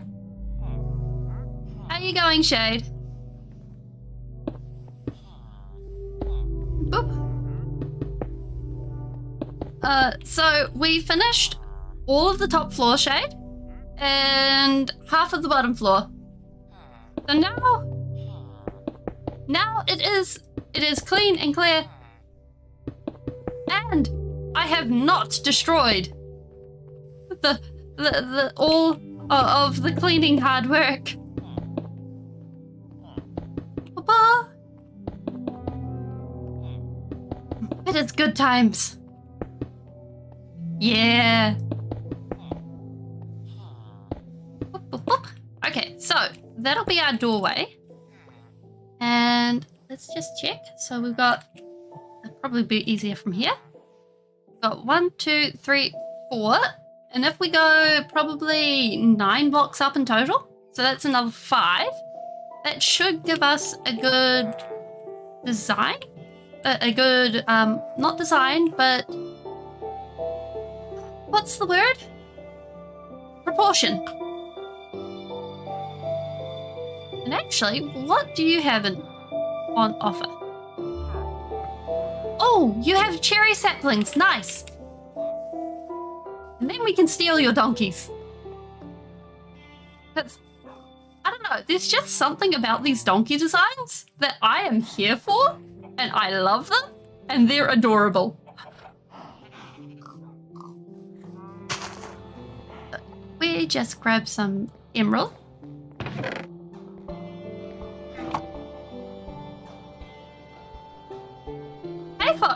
Hey, Faith Brexy, how are you going? What am I doing? So this is the villager trading hall for the librarians. Yeah, these ones are basically I think they're retextured llamas, because when you sit on them, oh no, wait, these ones aren't, these ones. You get the image for a carpet, and it's just like, wait, what? But these guys, they kind of like, I don't know. And where'd you go? Hello? Hello? Hello? There you are. Let's just take all of your saplings, and we will adore them. and it will create. And if we pop up here, we can use the bed up here for the night. Pop up. Perfect. I don't know why I'm thumbsing up the screen. You guys can't see it, but it works. And then we can just stick the emeralds in here for now, and we will worry about that later. So, what did we say? 5 more? 1, 2, 3, 4, 5. So this should come off looking like a tower type thing.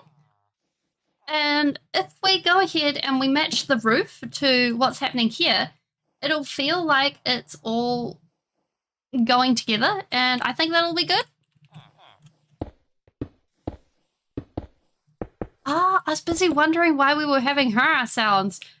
I had forgotten that those guys were there. Never mind. Boop, boop. It's fine.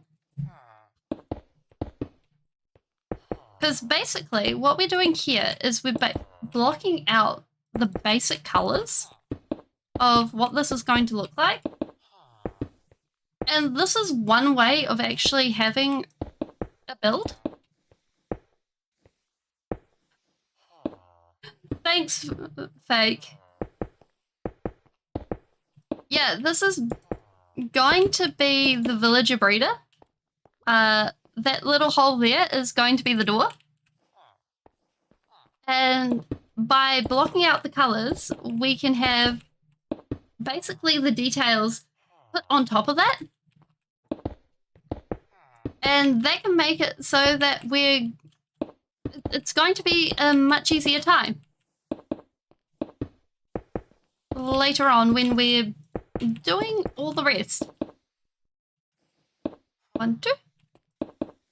And when we step back and give this an eyeball, it should have some pretty good proportions between the bottom black half and the top sandstone half. And while we could have gone full blackstone and deep slate, it wouldn't have really fitted, I don't think. So, as you can see right now, that's not amazing. So, what our first order of business is, let's go grab some sandstone walls and stick in some windows. That's not the sandstone. This is. And what we can do is grab some white stained glass. And where did we put the chest? Wait, do we even have a crafting table down here anymore? We removed the crafting table. Oh no, wait, there it is. We're safe. Okay. You need a whole bunch of these. Because I figure if we use white stained glass, it sort of matches in with everything else. And we are also going to need scaffolding, otherwise we are going to have problems.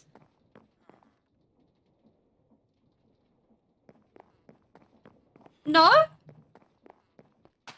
Yes? Yes is the correct answer. I'm sure yes is the correct answer. It's either yes or maybe, right? Or exterminate all villagers.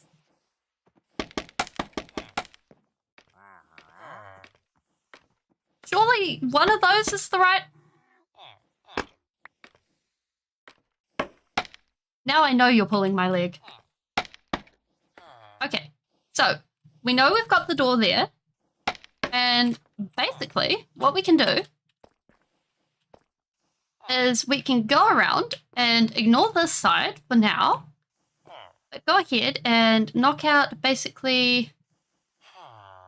Oh, wait. 1, 2, 3, 4, 5, 6. Okay. Fun fact, not so fun fact, is this is 6 wide and 1, 2, 3, 4, 5, 6, 7. Okay. Smart person actually made this 7 blocks wide, so let's just do this. And do this, and then what we can do is we can do this. And this makes easy window frames for us for later on. And this provides detail both in and out. But apparently, because smart people decided it was a good idea to make this with the 2-block center, it makes our life so much harder. We don't like past feeling right now. Thanks, Fake. So what we're going to do is we're going to take that double wide and we're going to still work with it, even though we don't like it. And then we'll do the same on this side, going around here. And what this does is it means that we're actually able to basically balance the whole room, and it gives us, or at least give us the illusion that there's a room on this level.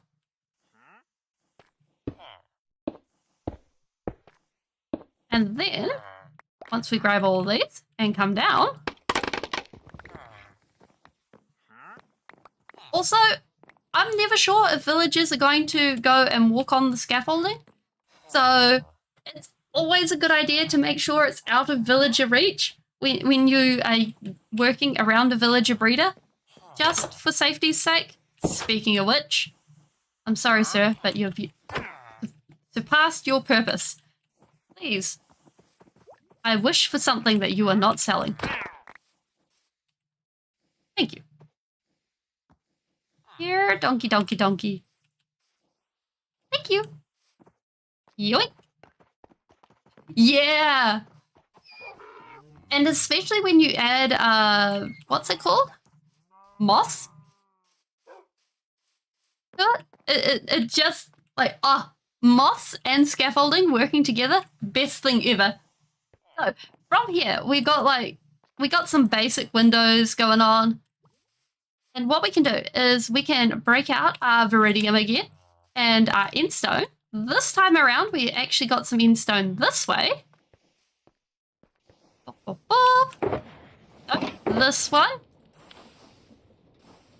And let's just chuck our glass in there for now. And possibly our sandstone. There we go, perfect. And what we're going to do is we're going to mark out some big side pillars. And what these are going to do is they're going to be our main supports for this tower. And so one thing that's tying all of these builds together is blackstone and endstone. And you can see it in literally all of these builds. And that's something that if you're building a lot of builds, if you have a block palette that uses like multiple, but the longer the scaffolding is, the better it is when it breaks. I am there for that. We can absolutely break some scaffolding at the end if you guys want, because I am here for that. I am 100% here for that. Let's just grab those blocks.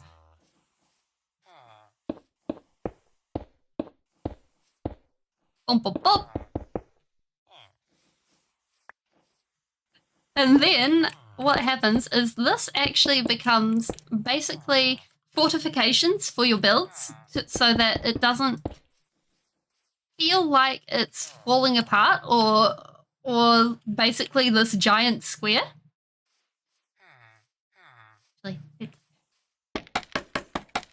Let's just keep this for later, yeah? Yeah? Yeah, just for later. Yeah? I'm looking forward to knocking this in. Yeah. And just ever so casually, let's just leave that there. And so once we get that, and we ran out.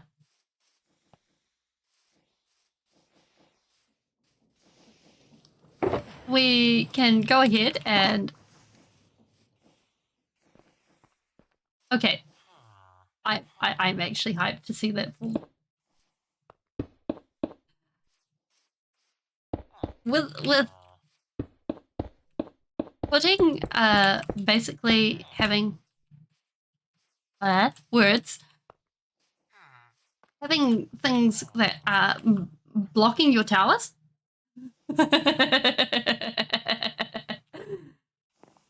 On the sides, like even if it's just a general shape like that, you can see immediately how it already has that solidifying nature to it, even though these aren't actually that detailed.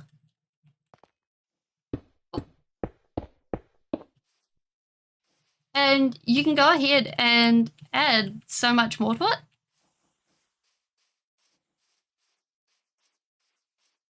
That comes out like so. There we go. And up. Like, if we grab some walls and swap out some of this with walls and stuff, that'll also help.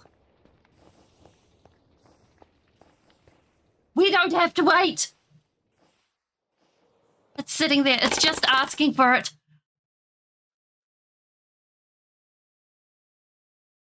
All hail the scaffolding. All hail the scaffolding.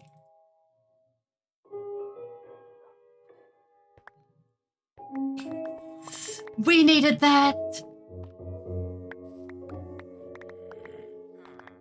It was beautiful. That was worth it. Yes. We should remember to do that again at another point. Okay. Walls. We should absolutely remember to do that again at another point. You guys have full permission to remind me about the scaffolding, and we should absolutely do it again. At another point. Not right now, though. Right now, we are focusing. We have the focus going. I'm not sure how long the focus will last, but we can do it.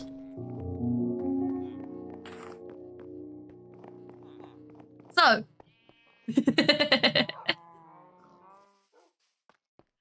Once we got this, you gotta be there, Shade. You gotta have the eyeballs going. Bom, bom. And just by adding something like that, and you can swap out that, and then swap out this. That just, or like so. Speaking of which, we have really got to finish this path because this is a tripping hazard. A one there and a one there. See how that is much better? See you later, fake. See how that versus this works, and it kind of flows in different ways. So we can actually go ahead and use this as a marker between levels. And then, come on, why is my clicker not clicking? There we go, perfect. Okay, and then what we can do is wonder why we're out of storage room. We're going to empty the backpack at a later date. I'm sure we will empty it. I will be reminded about emptying it, I bet you. And then, why don't we get this wall look done so that it matches the other one? Boom, boom.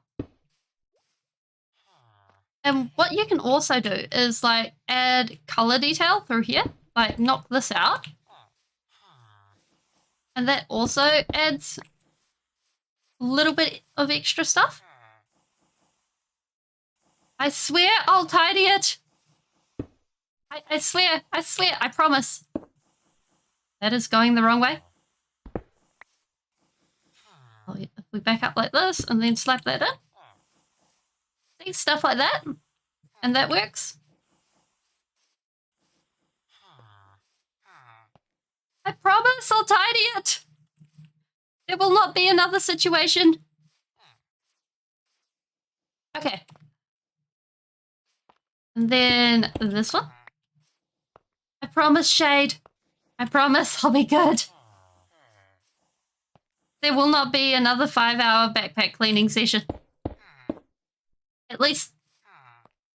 Yeah, no problem. See you, Chibu.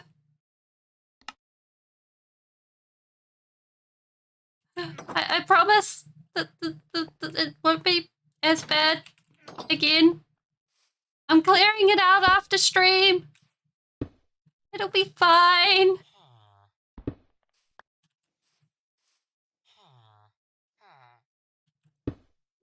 Oop.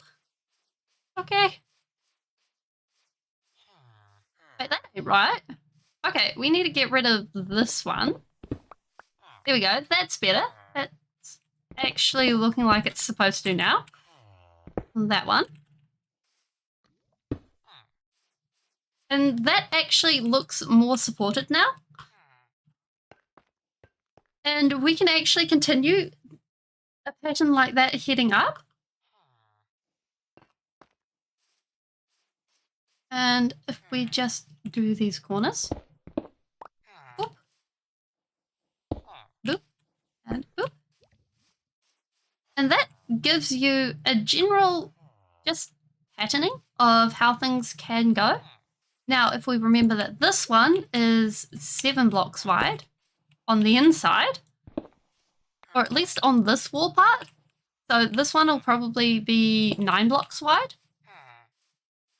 giving us 1, 2, 3, 4 blocks in the middle. So if we want, we can raise this up by just the like so and come across so that it hides the what is this called? It's called something. I don't remember what it's called.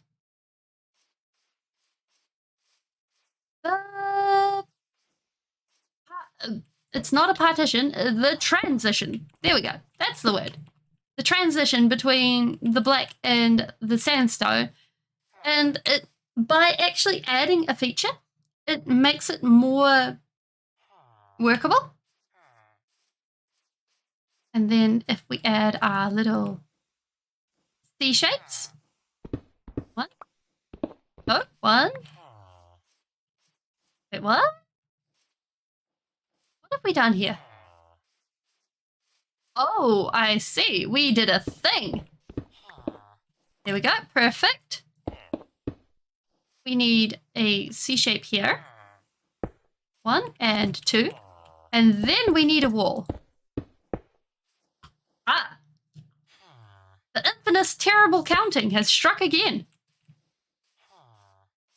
Okay.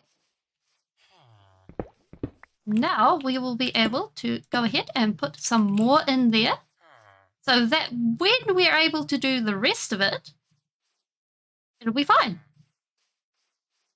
Because this goes here. This had better go here. I'm pretty sure that goes like that. Yes. Perfect. And then this goes here. Everything should all work out fine. Yeah. We got that is that. Right, that's on the right side. Yep. We are out of slab stairs. Hello? Do we have stairs? Yes, we do. We are good, and we need walls. Thank you. Like that one there, and this one here. And what this does is it goes ahead and it just works everything out. Boom, boom, boom. And boom. Perfect. And then the final piece. Boop. Done.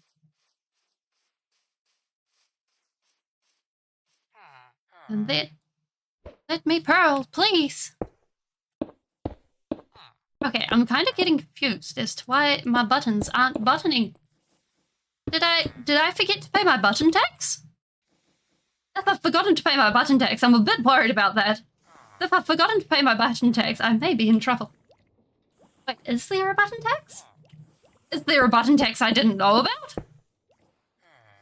If there is, please send help.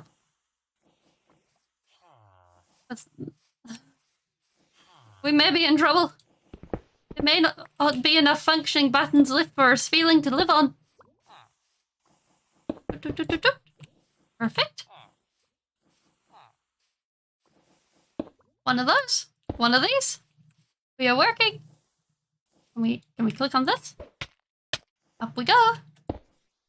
And across. Brilliant. There we go. And then the rest of this would just be finishing the rest of the pattern, because this is mostly walls and things, which is not very required. But then again, it is just getting the fanciness down. And then we need 1 and 2. And then I'm thinking that we fill in that before we do anything else, and we grab a snooze. Or, you know, we fall into a hole. Both are equally valuable. A boop.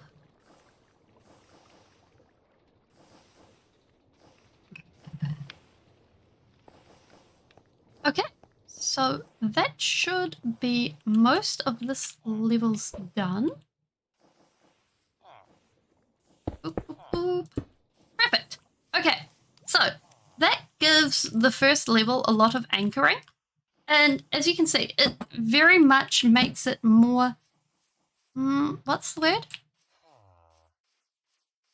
Pleasing on the eye. And by doing that, it actually makes it a lot less tiresome to look at. Like, you're not looking at this hole. It's a boring square. Oh, I've seen that before. Oh, how joyful. Type of thing. And you can take that as far as you want. Like, heck, you can even split this up again by going up over through here. Where is the... Let's just go up again. And then if we go ahead and that is the wrong height, we come up here. We remove that. Come up here and we go and we put a sill here. What is that? 2 coming out. And then another 2.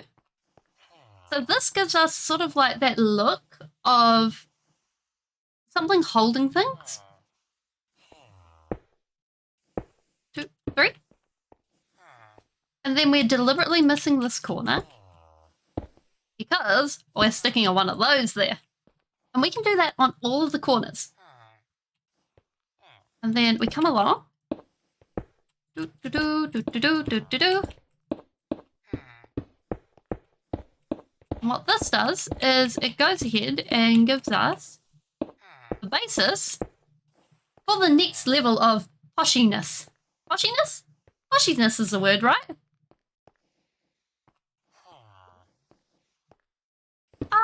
It's going to be a word. Poshiness is absolutely a word now. I really hope we have enough blocks. Let's just bring this all the way up. And we are out of blocks. Hello, do you have blocks? We have blocks. We are sorted.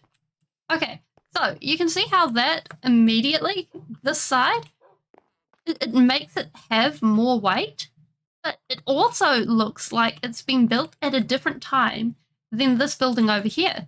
In fact, if you look at this, it actually matches this a lot more than that, which is something that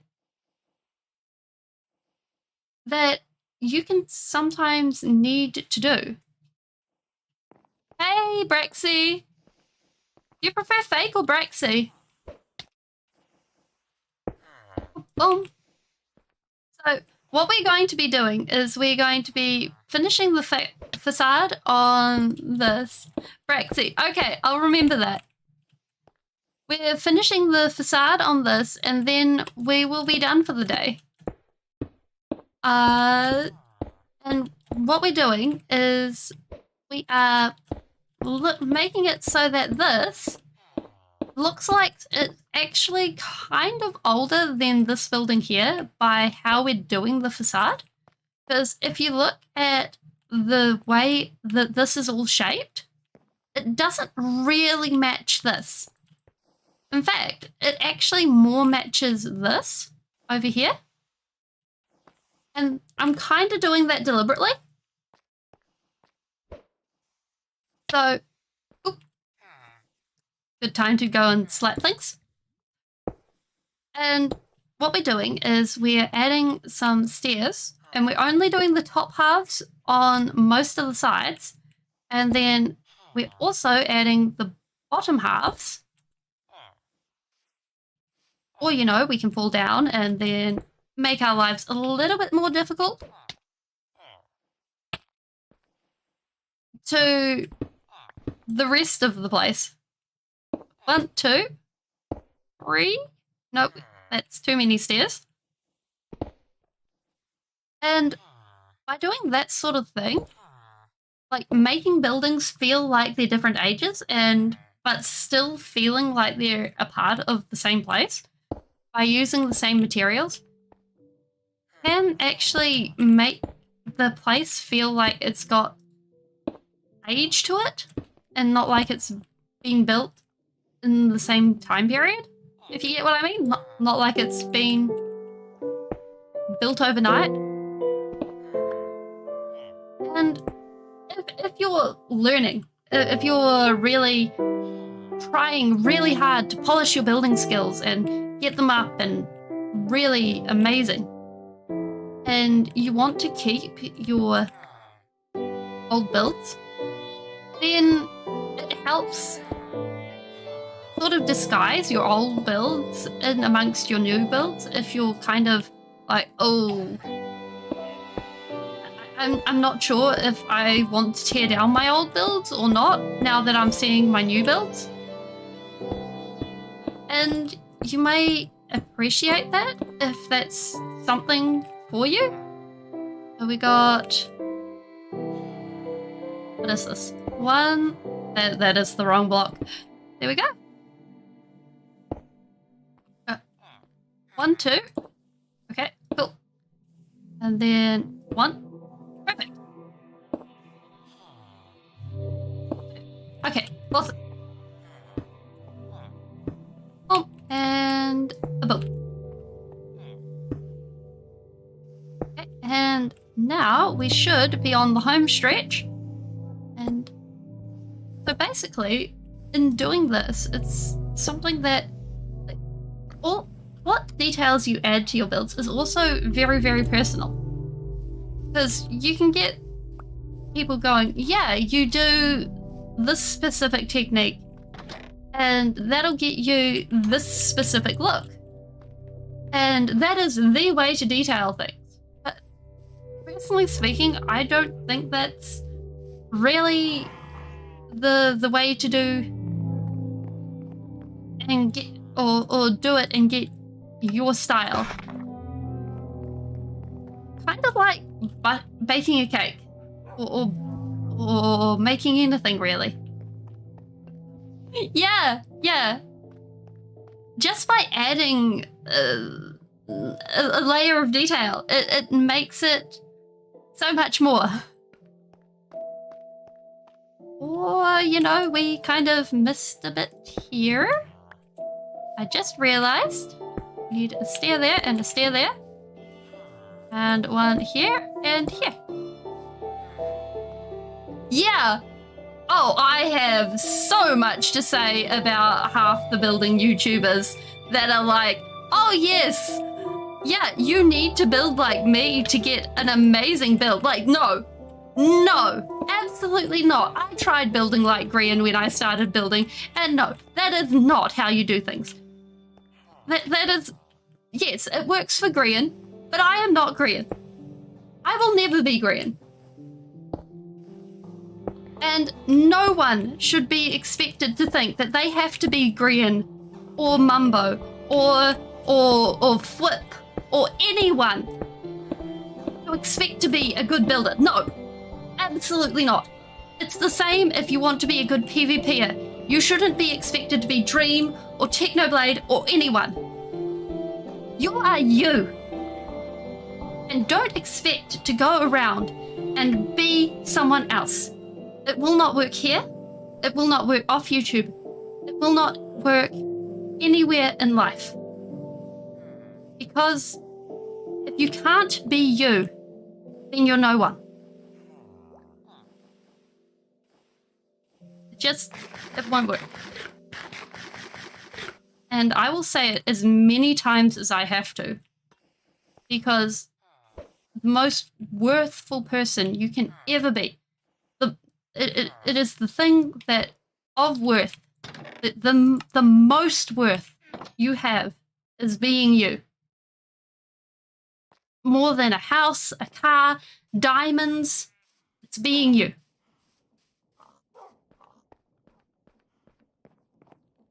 And I think on that, I'm going to say goodbye and see you next time.